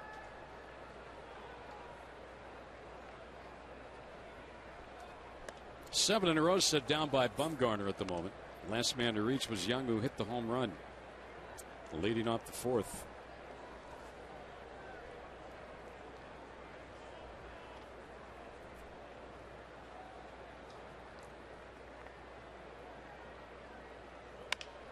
Ground ball to hold it short. Tejada has it. Here's his throw to first, and it's not in time. Up didn't catch it, but they weren't going to get him anyway. Well, that's the difference now. Miguel Tejada versus then Miguel Tejada. He just doesn't have the arm anymore to get the streaking Justin Upton. I mean, he has his clothes on, but he's getting down the line quickly. He just took way too much time. And Justin beats it cleanly. Another infield hit. So Chris Young is the hitter here now, and Young homered his last time up.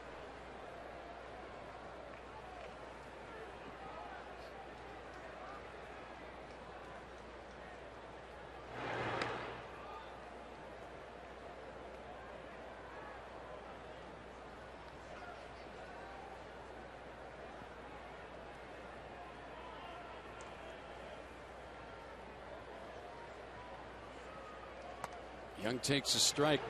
Time now for a Chaz Roberts air conditioning cool play of the game. And this is it in the 4th. Breaking ball, and he just lines it out of here despite the effort of Pat Burrell. 2 solo shots tonight in 5 innings. That's all Madison Bumgarner's given up. Upton over at first base has swiped a dozen. See why I'll take it low, 1-1. Bumgarner's pitch count, he's at 86 on the night.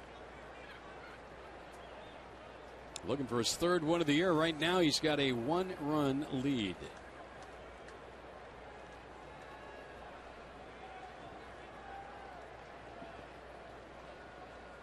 Upton just snapped a streak of 7 in a row set down by this lefty. Young takes just a bit outside, I guess. Somehow that one missed. Bumgarner wanted it. Eli Whiteside wanted it. Dana Demuth not in the giving mood. What do you think at home, folks? It's a pretty good pitch. Yeah. So instead of 1-2, CY's in the 2-1 count. Outfield plays him straight away. Outside 3-1. That one just missed as well. You can see Bumgarner starting to get a little frazzled. Two very close pitches didn't go his way. That one looked a little further off than the first one. I think the reaction there was actually for the preceding pitch.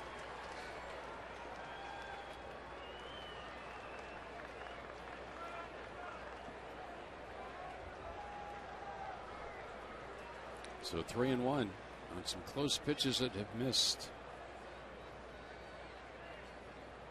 Fouled it back. 3-2. He had a good rip at it. That was a little slider there from Bumgarner.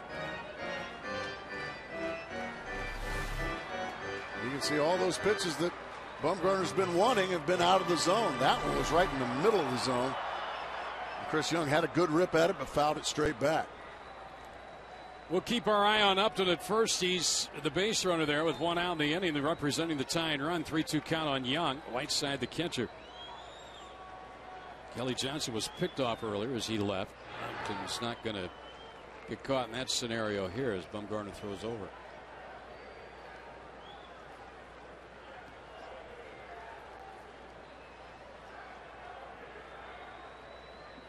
Young, 325 average over his last 21 games. Runner not going, and that's outside, ball 4. Well, good at bat there by Chris Young.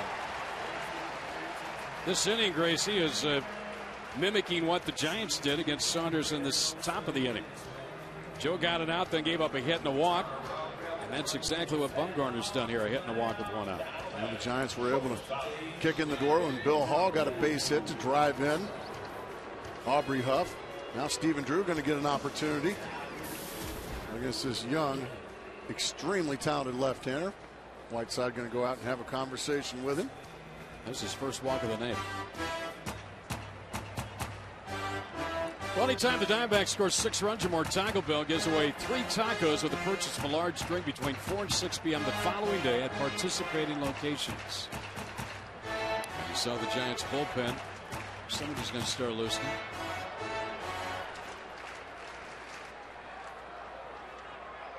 Well, Drew is a hitter. Steven is fly to right, and he is lined out to first. Huff made a nice play on him. To rob him of an extra base hit in the 4th inning.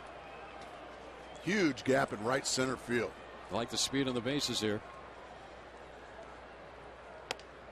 High ball 1. Bumgarner just missing. That ball was up. You can see he's starting to grimace a little bit, thinking, man, where do I have to throw it? But the pitch track shows us that they're off the plate. Those are the correct calls from Dana Demuth. How about Steven driving one to that 413 mark around the pool area out there? Well, he got his pitch. Fouled it straight back. Steven's got 15 doubles this year along with 4 triples and 4 home runs. Still looking for that 40th RBI. He leads the club at 39. And good speed out there with Upton at second and Young at first and 1 out. Tying and go-ahead runs on base here. Diamondbacks just trying to get a lead on the Giants.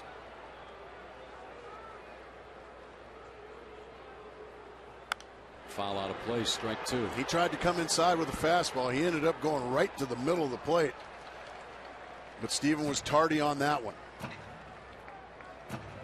Take a look now. Whiteside wants it in, but watch where it goes, folks. That goes right to the middle of the plate. Steven was talking to himself, too.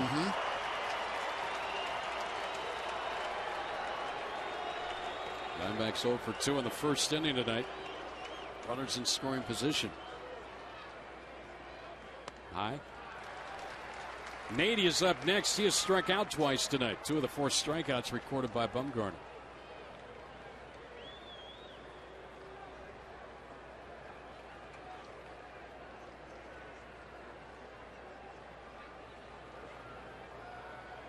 Well, I guess it's only fitting these 2 teams are playing a 1-run game. That's what they do.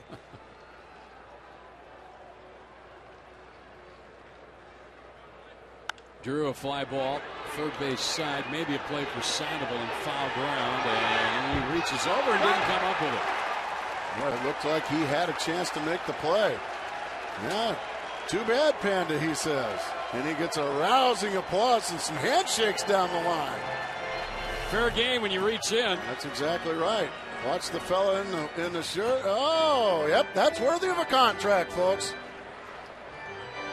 Yeah. Hey, sorry, Panda. You're in our territory now. And that is the correct call. And now, if that is on the playing field, then that would be fan interference. Instead, because he has to reach into the stands, that is not fan interference. That's the correct call by Vic Carapazza. Yeah, sorry, Kung Fu Panda. That's great. Good little give and take there. And he's and a big round of applause. 2 balls, 2 strikes on Drew with 2 on here and 1 out. See if he can capitalize now on the extra swing. Nope, took it. He's out on strikes, 2 down. Well, what a pitch there from Bumgarner. We're going to walk you through this. Pay close attention. Didn't get the call there. Then he goes inside. This is the pitch that he had. That's the pitch you got to do your damage on, because the rest of these are just tough pitches. Bang, what a pitch. Wow. Nady looking for something he can put in play. Has struck out twice. Once looking, once swinging. Now 2 on, 2 out. X is swing and a miss, strike 1.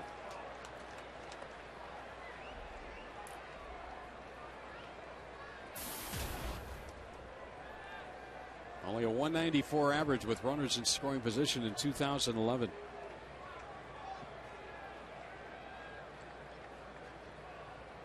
A hit and a walk could put the base runners on in the inning. Nady fouls this one. It'll get out of play. Strike 2. First time up, Bumgarner fell behind Nady 3-0. Came back and got him on a called third strike. Last time up, struck him out on 3 pitches swinging. Bumgarner closing in on 100 pitches on the night. He's at 98. The Giants bullpen is active. He is due to lead off in the 7th inning.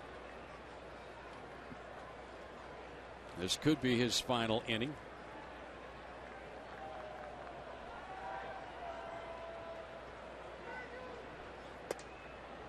Tried to get him to chase one upstairs. Nady was pretty tempted, but he was able to hold up. Nady loves that ball out over the plate. Likes to take it to right field. He has an opposite field home run. Hit that in Florida. It's a long ways the other way in Florida. Boy, if X could get one to left center, he'd get 2 home for sure. They're going to be running hard with 2 out. He fouls one back. Boy, he left one in the middle of the plate for Nady, and he had a good rip at it, but only a foul ball again. Bumgarner's thrown a few in the center of the plate in this inning. Center cut. I mean, that is just right there. And that's the kind of swing you want to take at that pitch. But Stephen Drew fouled a couple off that were right there. Now Nady had his good pitch to hit, and he fouled it back. Those are the ones you make your money on in this game. Oh, because it leads to that. Yep. That's it. Well, Diamondbacks do not score. They leave it fair. The Panda couldn't get it, but the Giants got it in the end. They hold the Diamondbacks scoreless. They still lead.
And the Diamondbacks get a home run by Willie Bloomquist to tie the ball game. That was in the 3rd inning. Giants get the lead back, though, on a triple by Pat Burrell. And then Chris Young reties it with a leadoff home run in the 4th inning.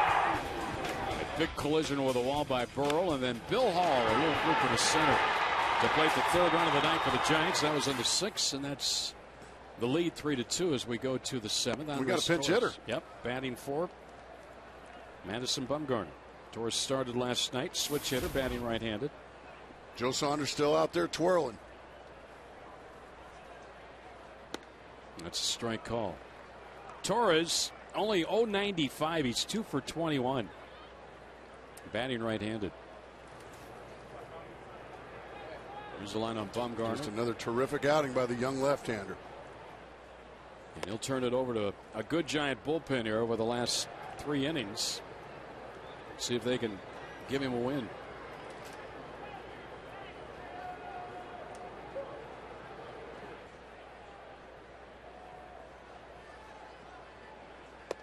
Torres takes inside 3-1. We just have to make him earn his way on, especially. I mean, he has had almost 0 success right-handed. You've got to make him swing the bat. 3-2 now. Rowan is on deck. There you see the numbers. Popped up. Should get it. Somebody should get it. Kelly Johnson, Justin Upton. Look out, guys. Kelly made the catch. Upton caught it. Somehow. As long as it's caught. Somehow. I don't know how, yeah, but somehow Justin Upton ended up catching that baseball. 3 guys all coming together. Nady peels off. And Justin accidentally caught that baseball. He went into a slide to prevent getting hit with Johnson, and the ball goes into his glove. And he still hasn't seen it go in his glove. But he made the play. Out of the way, Justin. Nicely done, Justin Upton. Here's Rowan now. And there was a good chance that Torres was going to be standing on second base. Oh, and yeah, that ball easily. is not caught. Easily. Huge play there by Justin Upton. Rowan's got a hit tonight, 1 for 3.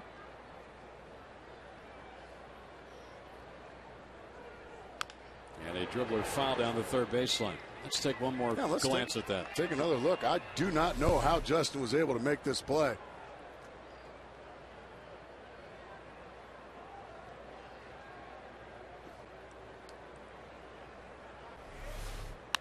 Line drive right field, base hit for Rowan.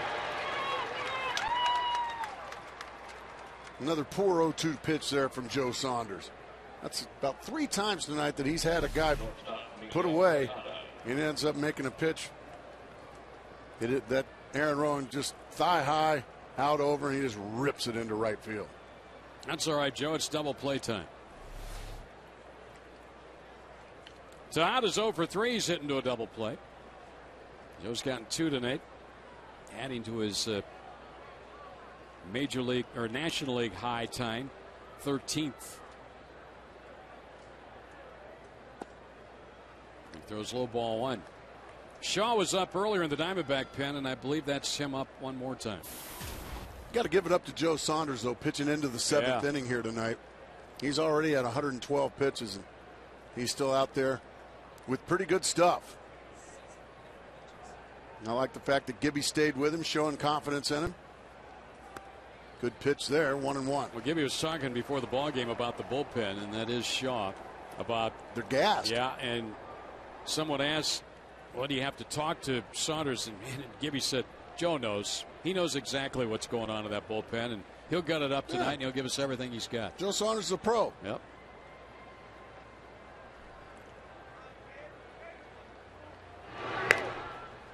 The 112 pitches thrown, 113 pitches now thrown by Saunders is a season high for him. Well, you're going to throw a few more here, Joe. Yep.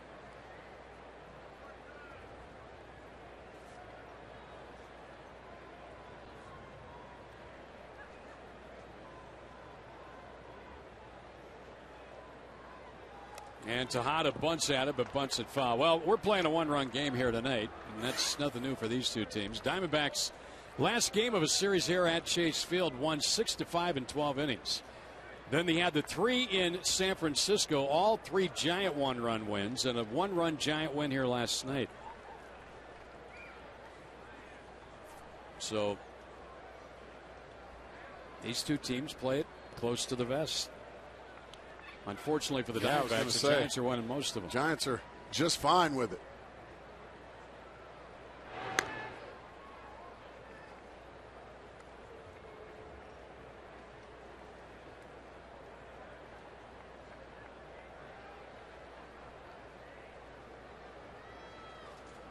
Tejada up there with a 1-2 count. Throwing the base runner at first with 1 out here. And that's high 2-2. On deck, you got Sandoval.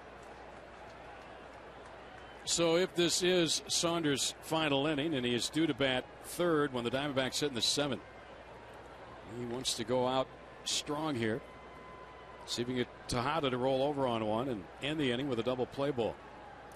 And keep from facing Sandoval. They've got the man picked off. Nady steps in, throws, and they got him at second. Nady does a really nice job on that, Gracie, establishing that throwing lane down to second base. He's done that a few times. And that's the key, especially as a right-handed thrower. You have to take a step towards Joe Saunders. Watch him take a step, clear the throwing lane, and just throw a perfect strike. Steven Drew's just waiting with the tag. Didn't you tell me originally when you first came up that was your hardest play to make? Yeah, and it's much tougher. And I was a left-handed thrower. I had plenty of room to do that. As Joe Saunders going to get through 7 innings. And nicely done.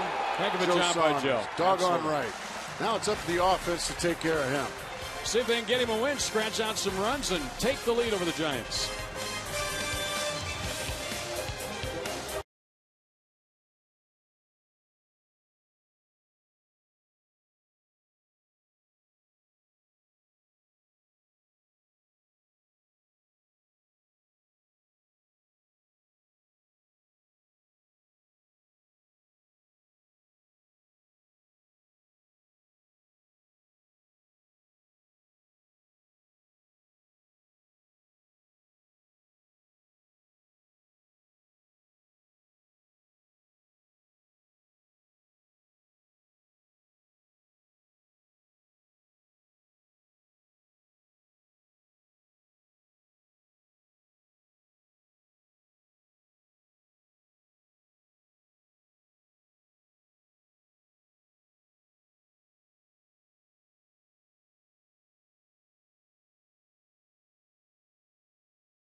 By CenturyLink comes up right after the game here tonight. Todd Walsh and Joe Borowski will bring it to you. And Joe, here we go again. Another tight affair between the Giants and the Diamondbacks. You said on the pregame show, though, the Giants are very comfortable in this situation. Again here tonight. It seems to be following the script, Todd. Giants, Diamondbacks battling in a one-run game. I'll break down how the Giants have taken advantage of a couple of free passes and put themselves in the lead. Nice shirt, by the way. Hey, you too. Yeah, thanks a lot, guys. Plenty of baseball. We'll see you after the game. Send it back to you. All right, guys. Look forward to joining you. Santiago Casilla is Bruce Bochy's new pitcher as we go to the bottom of the 7th. Casilla got a late start to his season, spent time with the DL. He's only appeared in 9 games. He's got no record but a 1.17 ERA. And they just keep running arm after arm after arm at you from this San Francisco Giant bullpen. And they do. Seems like night in and night out. Starters are pretty darn good to start with, and then they go to the bullpen. Joe Saunders, terrific night. He pitched a heck of a ball game, but unfortunately is run down.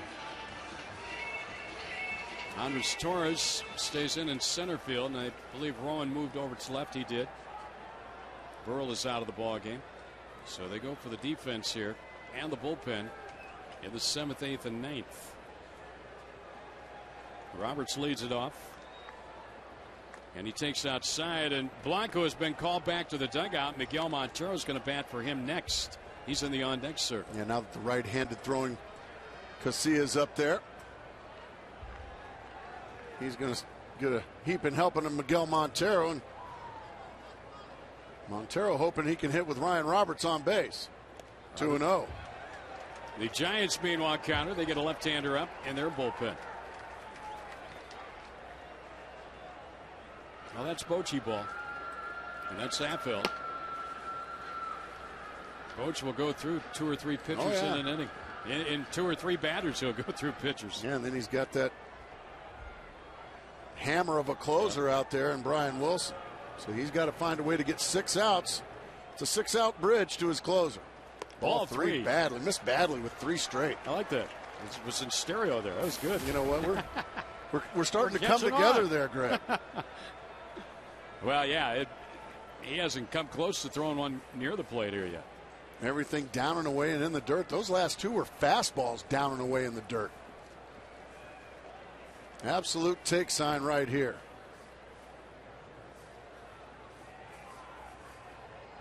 Yeah, you got a strike. How about this? Casilla right-handers are 1 for 16 against him. Lefties 4 for 8. And that's why he's in there right now.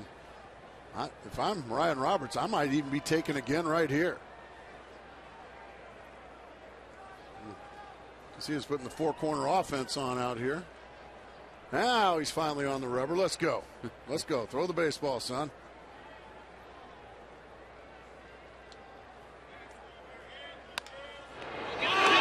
Oh, look what I got. Turn the head away from the play, stick out the glove, and see if it goes in. 1 out.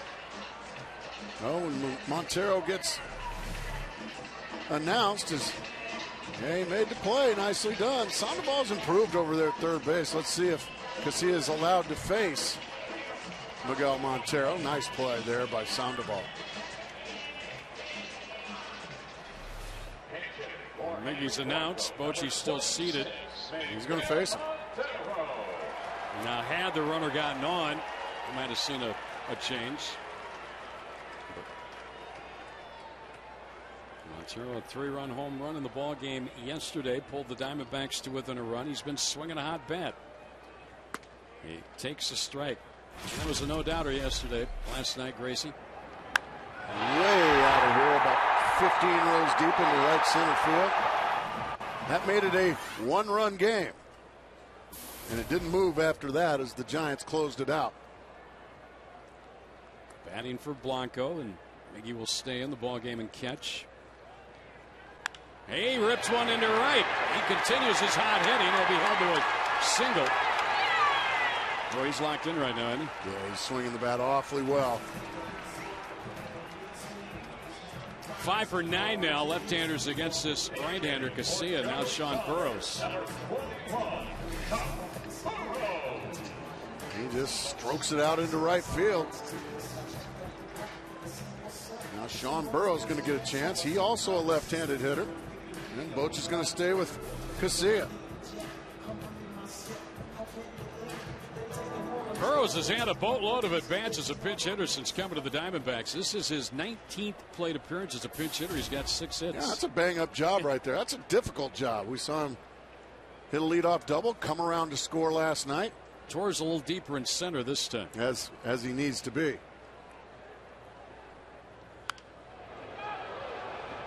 Sean is out for early BP here before the ball game.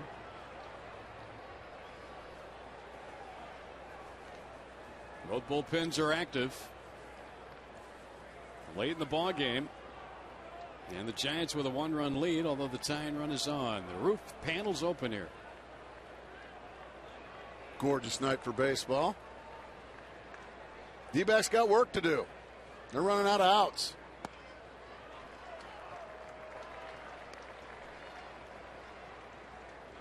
One ball, 1 strike. Saunders watching on. Did himself proudly tonight.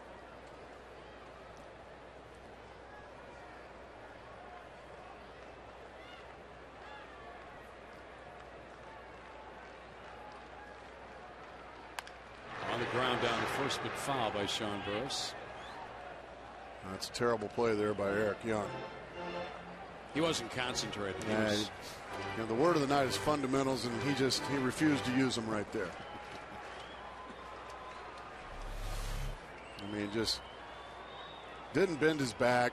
Just a lazy play there by Eric Young, my former teammate. I'll tell you after the ball game, he's just trying to knock it down. We love him. It's going to be two. And a flip and a throw. And that's it. Burrows hit it hard, but out. Double play, 4-6-3. We'll go to the 8th inning. Giants still leading 3-2.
Baseball brought to you by Southwest Airlines' new Rapid Rewards. Unlimited rewards seats, no blankout dates. By Sonic, America's drive-in. It's new, it's better. It's the new Sonic Good. And by CenturyLink, Quest becoming CenturyLink. CenturyLink, your link begins here. Find out more at CenturyLink.com/link. Big shoulder, Mark Grace here at Chase Field as we go to the 8th inning. David Hernandez comes on to pitch for the Diamondbacks here, and with a 1-run deficit for the D-backs. And he's got middle of the order Sandoval, Ross, and Huff. 33rd game for David. Our Verizon call to the bullpen. Sandoval's got a hit tonight, 1 for 3. And he takes a little outside, low ball 1. Well, these two teams used to 1-run games. They play a lot of them. And they play a lot of them against one another. That's a check swing. He didn't go. 2-0. David Hernandez was used here last night in this situation, down a run late in the game. Gibby goes right back to him here again tonight, trying to keep it right there. 2-0 on a dangerous hitter here. And a foul out of play. Hernandez has held the opposition scoreless in 26 of his 32 games. That's fabulous.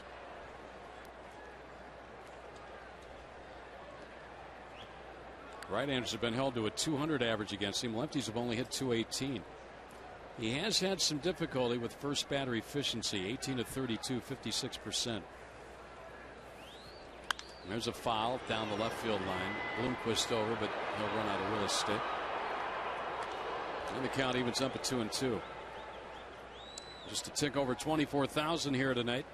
Good crowd here tonight. They've been into it. Yep. They've seen another good ball game. Stuck right with the Diamondbacks. Another 1-run game.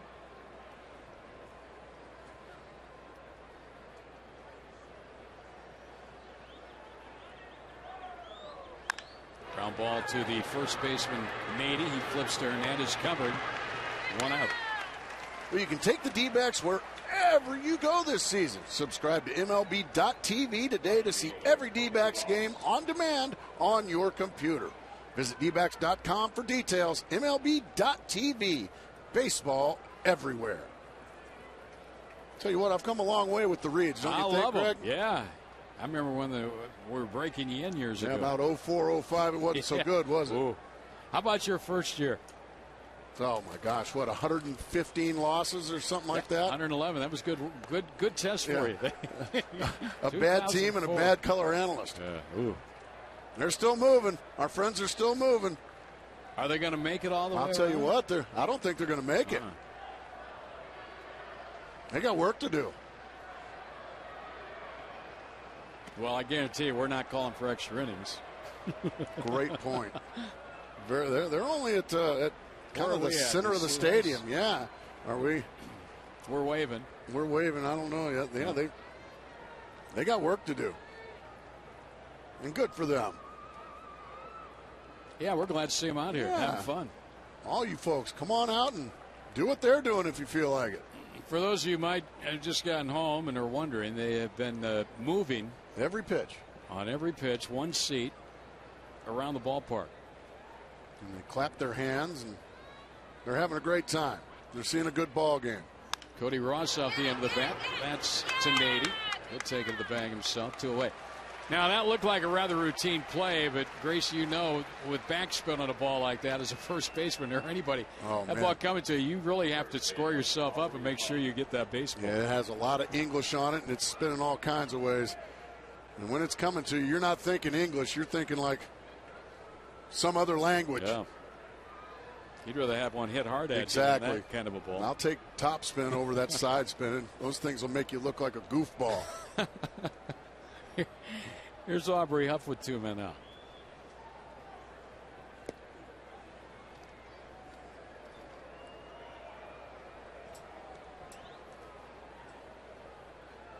That's the part of the stadium that the kids are trying to get to. Now, those fans in that upper deck in the last row up there, they'd have to move if this group comes around to them. It's going down. There they are. Clap. Move one. There's got some Giant fans there joining them. Takes a while to move. Well, it's a long train now. I think it's great. It's original. Yeah. Remember old, I don't know if they do it anymore at Citizens Bank, but remember old at Vet, they used to do the, what was it, the Padilla Flotilla? And the Wolf Pack. Well, the Wolf Pack. For Randy Wolf and Vicente Padilla, as that was driven out to left field. Really good. Nice job there by David Hernandez. Another 0. Let's see if the offense can get us going, Greg Schulte. Down a run, going to the bottom of the 8th.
Arizona, a series between the D-backs and Giants presented by your Valley Hyundai dealers.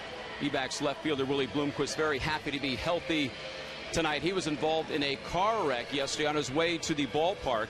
Was on State Route 51 near Cactus, and he was telling me that there was a large truck in front of him carrying a load of large, heavy granite slabs. One of those slabs fell off the truck, and the driver in the car in front of him slammed on his brakes, and then Willie slammed on his, but not enough time. He slammed into the back of the driver in front of him, and then the car behind Willie came crashing into him, and it was interesting. I was on my way to the ballpark just a little bit after that and came upon the scene of that wreck, and it was amazing to see. DPS was there on hand, and there were parts of automobiles everywhere, but Willie said his sports car was his pride and joy.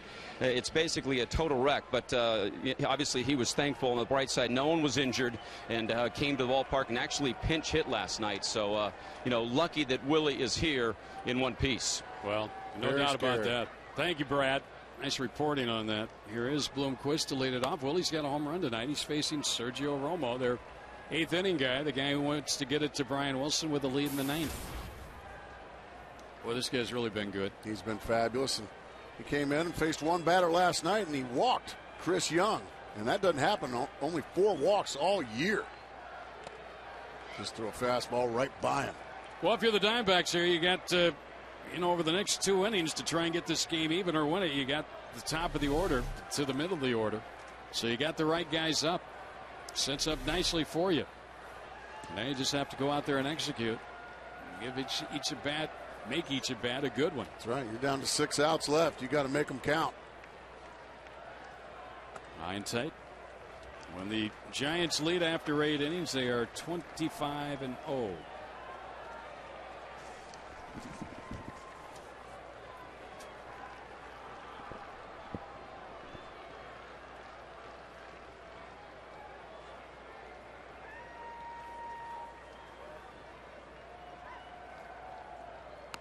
Strike. What a good pitch right there.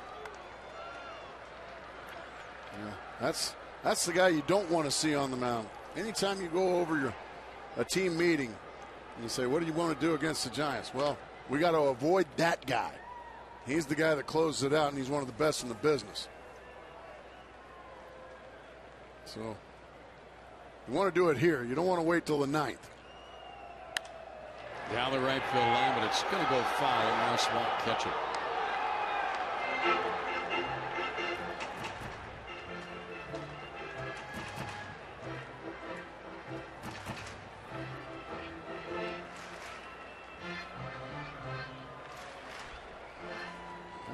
Fella makes me a little uncomfortable, to be honest with you.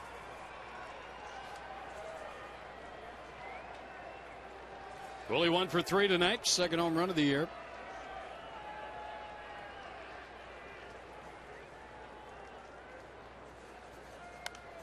Floater foul. Here is the home run.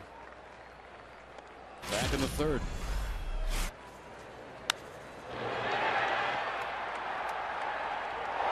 you remember his other home run, Gracie?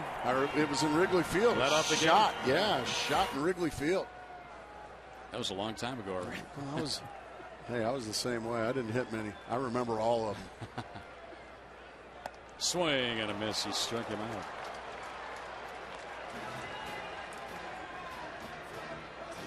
Just a frisbee from Romo.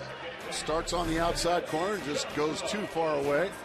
And you can see no chance there for Willie Bloomquist.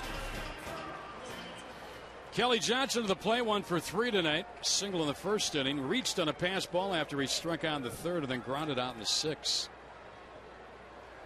Kelly a home run now behind Chris Young. They went into the ball game even. Young hit one tonight, 13. Kelly's at 12.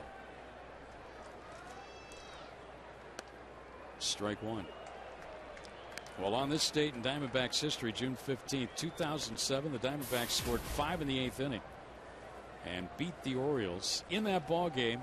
First game as a Diamondback, Augie Ojeda hit a home run. Wow. I remember that. Outside. Yeah, that was in Baltimore, wasn't it?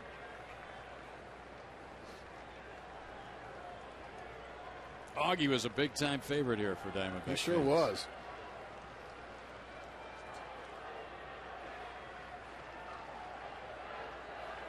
What have we got here with? Dana is. Yeah, moving the second base umpire. He's right in the release point of Romo. So Doug Eddings moves over. See if Kelly can find a gap somewhere. And a little looper, and that will fall. That's a base hit. That'll do it just as well. And Kelly Johnson had no idea where the baseball was. By the time that ball landed, yeah, you can see the confusion.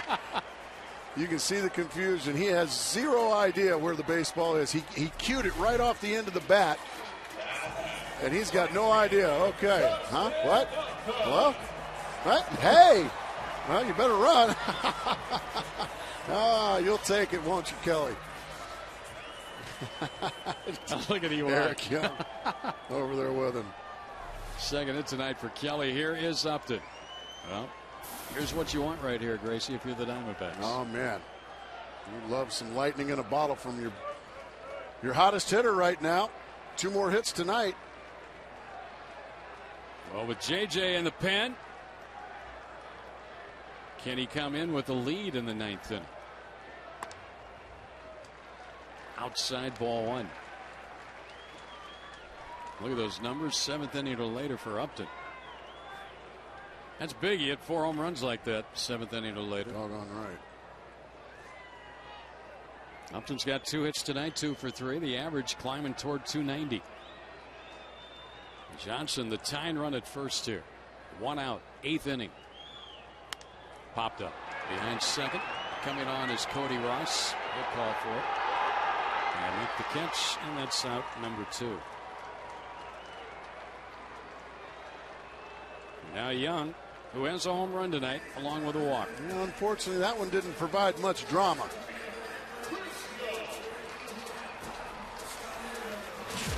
Back in the 4th inning, Chris Young led off the inning and went deep. Pat Burrell almost, well, he tried to go through the wall.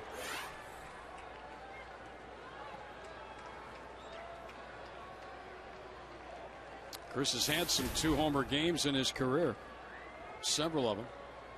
He's had some dramatic home runs for the Diamondbacks in his career. He's probably gotten more big hits this year for the Diamondbacks than anybody. He lines this one down the line and left. It's a fair ball toward the corner. Over to get it is Rowan. Rounding third. They're going to try and score the runner. A good throw is going to get him, and he is out of the play. From Rowan to Tejada to Whiteside. The slide at the plate. The inning comes to an end with a tying run being thrown out. So we'll head to the 9th. It's a 3-2 San Francisco lead.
A nice job by Rowan over in that corner. Great job by Rowan. And then an accurate throw to Tejada, and his throw had A strike and a strike. Yep.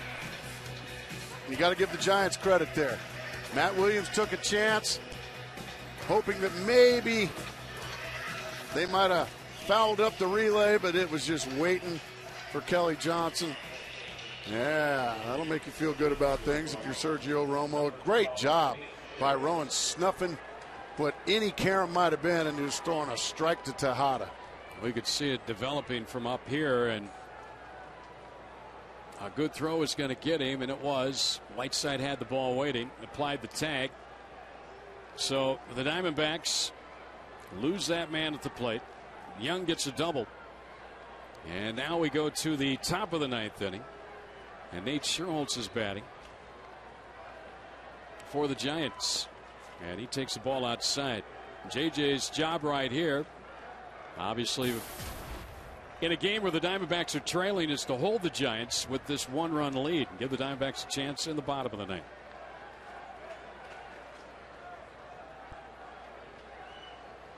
And that's a strike call, 1-1 for JJ Puts. It's his 28th game.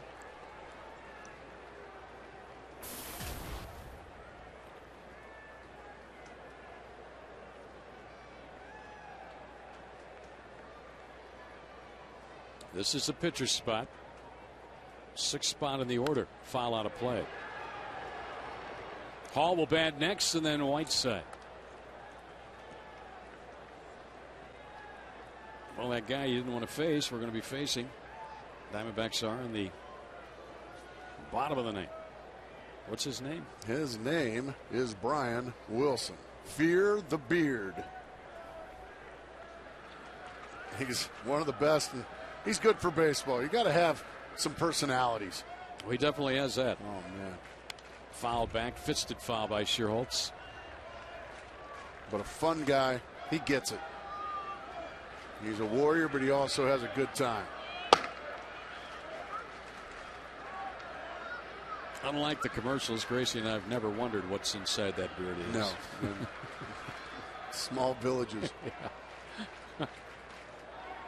Ground ball down to first. Navy's been busy on you tonight. Flips to JJ covering for the out. Of the last 4 outs recorded, 3 have gone to Navy.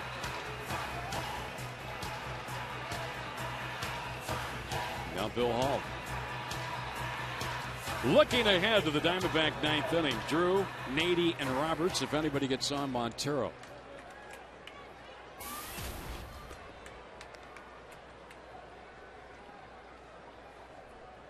Your old team, the Cubs, taking it on the chin again tonight. Yep, it's official. The Cubs stink again. Well, look to next year, right? They're already 10 back. If they lose this one tonight, they're going 11 back. They're down 8-4 in the 8th to the Milwaukee Brewers. Swing and a miss. Now you think Cub fans are feeling it Wrigley these days with the Cubs with a loss, 14 wins, 20 losses. Man. Well, let's worry about this one. See what the Diamondbacks can get done here in the top of the ninth. Getting a couple more outs and then giving themselves a chance in the bottom of the ninth to win it. Hall right now has got the winning hit in this ball game. It came in the 6th inning. He got a little bad handle job off of Joe Saunders, but that's all it takes. And really, this is just such a typical San Francisco Giants game. A close, low-scoring game. They get the lead after about 5 or 6 innings, go to one of the best bullpens in all of baseball. Young back, and it's going to be over his head against the wall. And Hall's into second with a one-out double. He squared that ball up. Boy, that ball was blistered. He just went down and shot it on a line over the head of Chris Young. That pitch is down around the knees, and he just smashes it. Chris Young had no chance. He gets beat on the fly.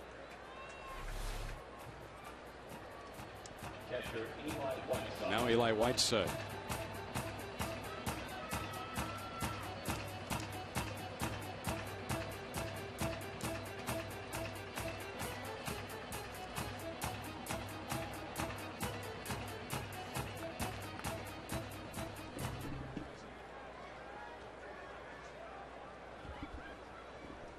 Here's Whiteside,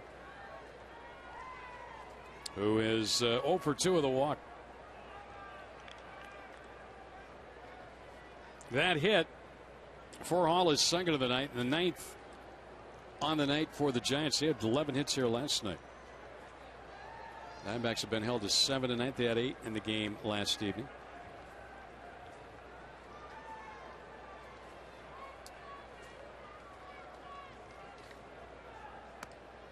Got a ball outside, 1-0. Giants have won 9 of their last 13 coming into this one.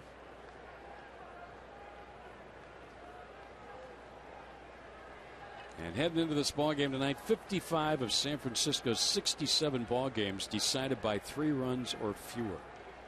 That's playing it really close and really tight every night. Strike 1-1. And they have zero fear of playing close games. Yep. This is how they want to do it. You know, Brad talked with Pablo Sandoval last night, and in his broken English, he called it torture. That's what they've nicknamed their games up in San Francisco. Every game is torture because they're all just like this. They all go right down to the final at bat. And usually, like last night, with a couple of guys on base and everybody biting their fingernails, is Kruk and Kipe. Well, they called it that. They started it up last year. 2 balls and 1 strike. Two of the best in the business right there. Love listening to those guys. Kruk does that the whole game. Flips that baseball up and down, up and down.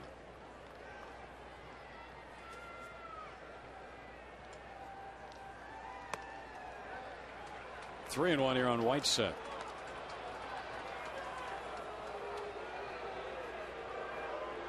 Torres is on deck, and a much more dangerous hitter hitting from the left side than the right side. A 1-out double by Bill Hall as the Giants try to pad their lead here, which is currently 1 run.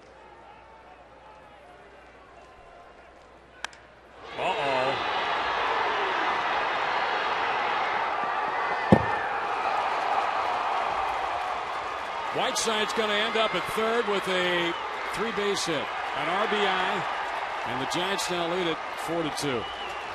Only the second run driven in by a Giant catcher since Buster Posey was injured,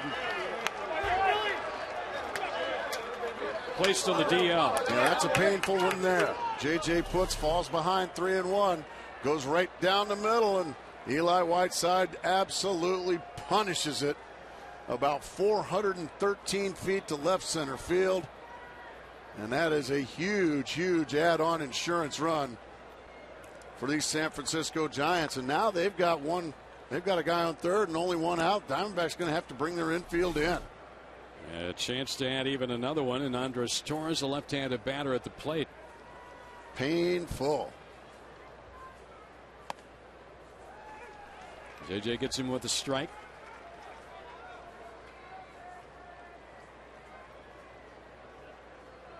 So now it's a 4-2 ball game. Big tack-on run.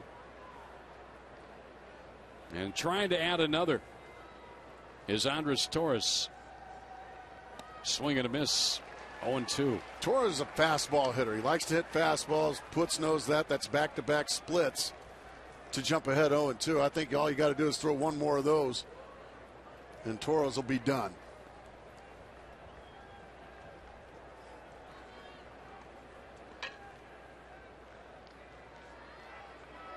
Into the dirt, blocked by Montero. First triple of the year for Whiteside. Giants' 9th triple.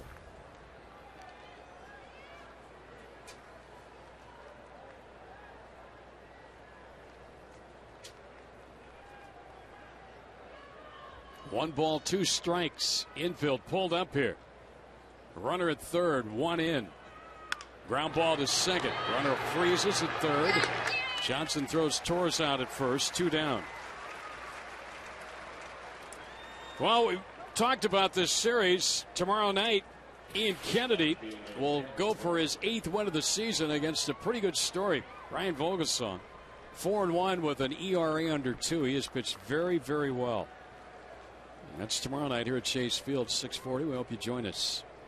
6 o'clock with our crew here. Here's Ian. Always an advantage for that pitcher pitching the finale. And get an idea what the other team's trying to do. Now, again, you still have to go out and execute your pitches, but you've got a couple of games to watch. Well, Ian will take the ball around 8. Let's see if JJ can get this third out. Rowan's got 2 hits tonight, 2 for 4. Into the dirt, gets away. Here comes a run, and it will score without a play. A split into the dirt. Montero couldn't block it. Keep it around the plate. Extra run, and now it's a 5-2 ball game. Yeah, that's just a freebie and an easy, and that's a tough one to swallow there.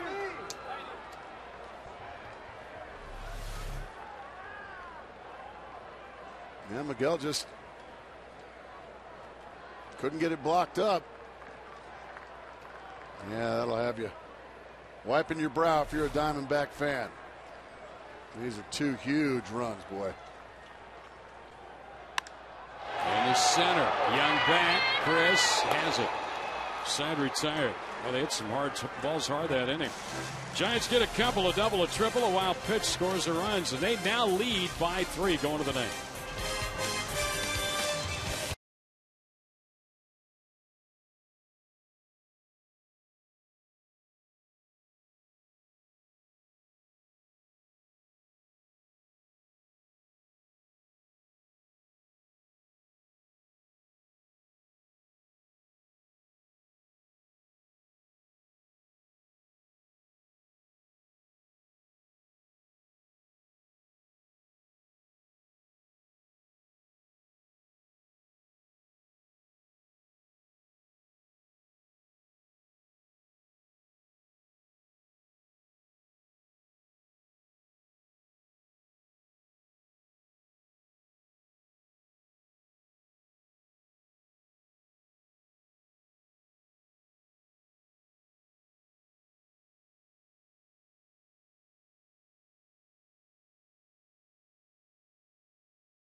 And they give Brian Wilson a 3-run lead, 5-2.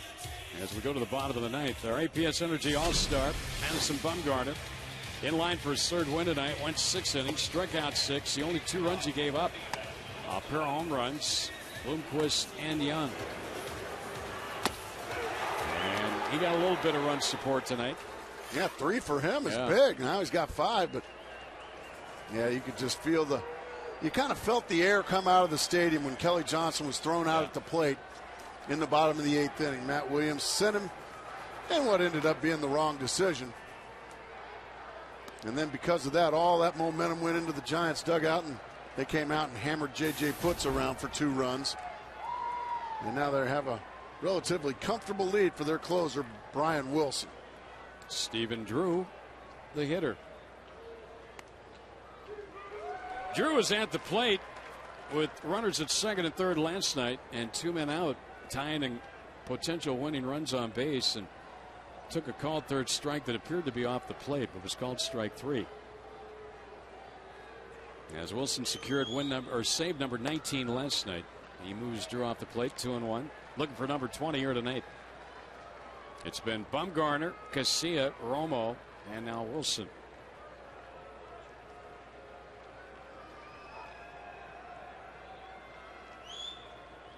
Drew, a broken back, ground ball, knocked down. Fire hand, Wilson picks it up, scrambles, makes the play. He is a good athlete. I mean, don't let the size of the beard fool you. He is a good athlete.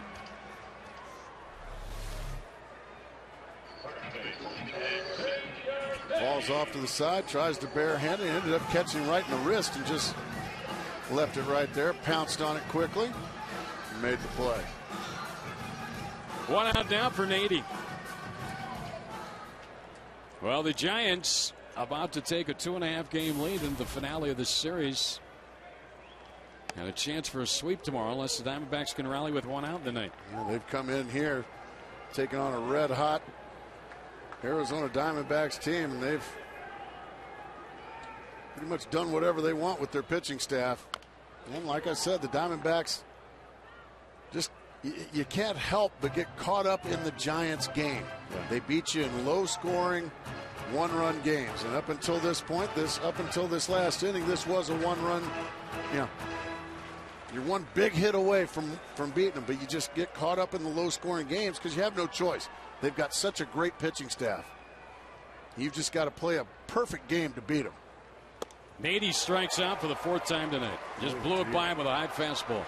Well, Nady will have a night to forget. And when you get 4 of them, golden sombrero. Yeah, you're not feeling good about things. He gets some gas blown right by him upstairs. I'm sure that bat and those batting gloves will die a fiery death tonight. I think you can say 2 things. Can the Diamondbacks play with the Giants? The answer is yes. Can they beat the Giants? Well, right now the answer is no. The answer has been no. Yeah. They will fall and it's been no, what, 6 times? Yeah, it was 7. They'll 7 fall times to 1 now? and 7. 1 and 7. Strike one to Roberts. That's ownership. And some teams are just bad matchups. Yep. The Philadelphia Phillies came in here and the Diamondbacks played them tough, beat them 2 out of 3. But so far, this pitching staff for the Arizona Diamondbacks has just been too difficult to match up. The Giants have gotten the timely hits. They've bunted. They've stolen home. They've scored on wild pitches. We talked about the little things before the ball games. Roberts takes outside 2-1. The Giants have been able to do those. And you know what they've done? They've scored runs against the Arizona Diamondbacks. They really have. 6 last night, 5 tonight. Team that doesn't score a lot of runs. 21 hits in 2 games for San Francisco. That should end it in right center field. Well, maybe not. Torres can't get there. And it'll bounce into the pool area. And Roberts racing hard, but he's going to have to stay at second with a ground pool double. Ground pool double. I like that. I've never heard that. I like that. We just brought that to the TV side. No, I got to take it with me now. Well, you got that. You got the patent on that. Now that one was, I guess, not too high. No, that wasn't too high at all. It was high, but it was in the right spot. Cody Ross playing very shallow on the right side, and Torres couldn't get to it. So Ryan Roberts, he's not going to make the last out of the night. He's going to give Miguel Montero an opportunity against Wilson. And Miggy takes a strike. Montero's had one at bat. Pitch hit for Blanco in the 7th and singled. Come on, get a run here. Make him sweat a little bit. There's a foul, and that's strike 2. Montero, I think, on the follow through, his bat might have clipped Whiteside, and I think he was checking with the catcher, see if he was okay. No balls, 2 strikes, and Miguel Montero. The Giants a strike away from winning their 7th game against the Diamondbacks here in 2011. Goes 7-1.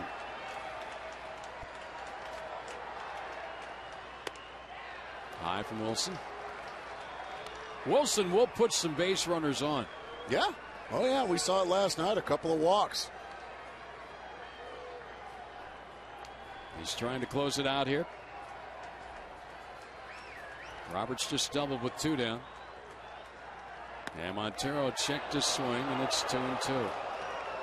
Boy, that came close to ending right there. That would have been called strike 3 last night. Yeah, it would have. Native the Muse said, no, it wasn't a strike. He swung the bat, he said. Oh, nothing like wishful thinking. Inside, ball 3, 3-2. On deck is Juan Miranda. He has a pinch hit home run, a pinch hit 3-run homer, by the way. That's a great shot of Brian Wilson and his beard. Listen to the crowd. Yeah. Stuck with him. Well, the tying run's going to come to the plate. That's just what the Diamondbacks do. They are game. Miranda bats as a tying run here. Again, he has the only Diamondback pinch homer. It was a 3-run shot.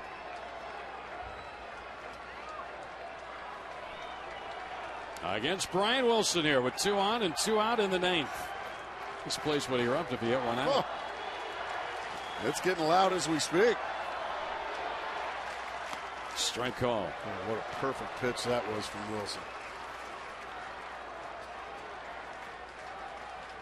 Well, how big are those insurance runs now that the Giants got in the 9th inning? My goodness. Miranda had a pinch hit home run, 3-run shot against the Cardinals back on April 12th. Another strike, and it's 0-2. Back-to-back cut fastballs right to the outside corner. Wilson's got him set up. 2 on, 2 out, tying run to the plate. Bottom of the 9th inning, 5-2 San Francisco. Trying to make it 2 straight over the Diamondbacks. And 5 in a row overall.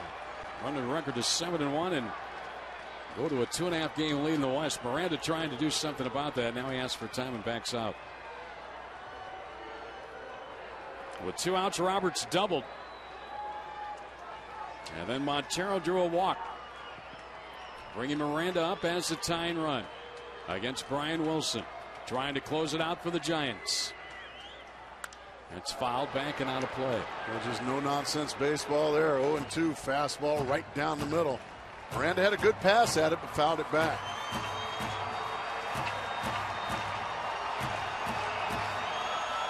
$24,000 plus.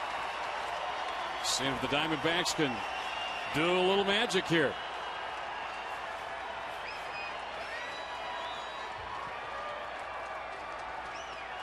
After getting the first 2, Wilson's allowed the tying run to come up by putting 2 on. Ooh, he almost got by him. Wilson thought he threw the pitch to get the strikeout. You can see he was very shocked that Miranda was even able to foul that one off. He threw a great slider right where he wanted, but Miranda spoiled it. Swan up there battling, down to the count.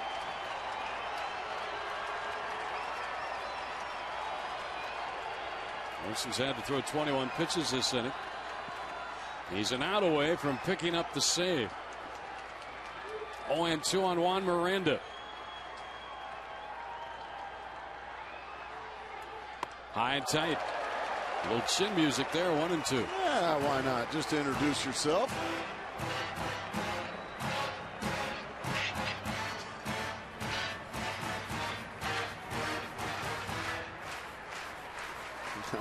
Coach has these nights every single night. Yeah, this must seem like a monumental lead. 3 runs. Yeah. He hated seeing that tying run come to the plate after 2 quick outs.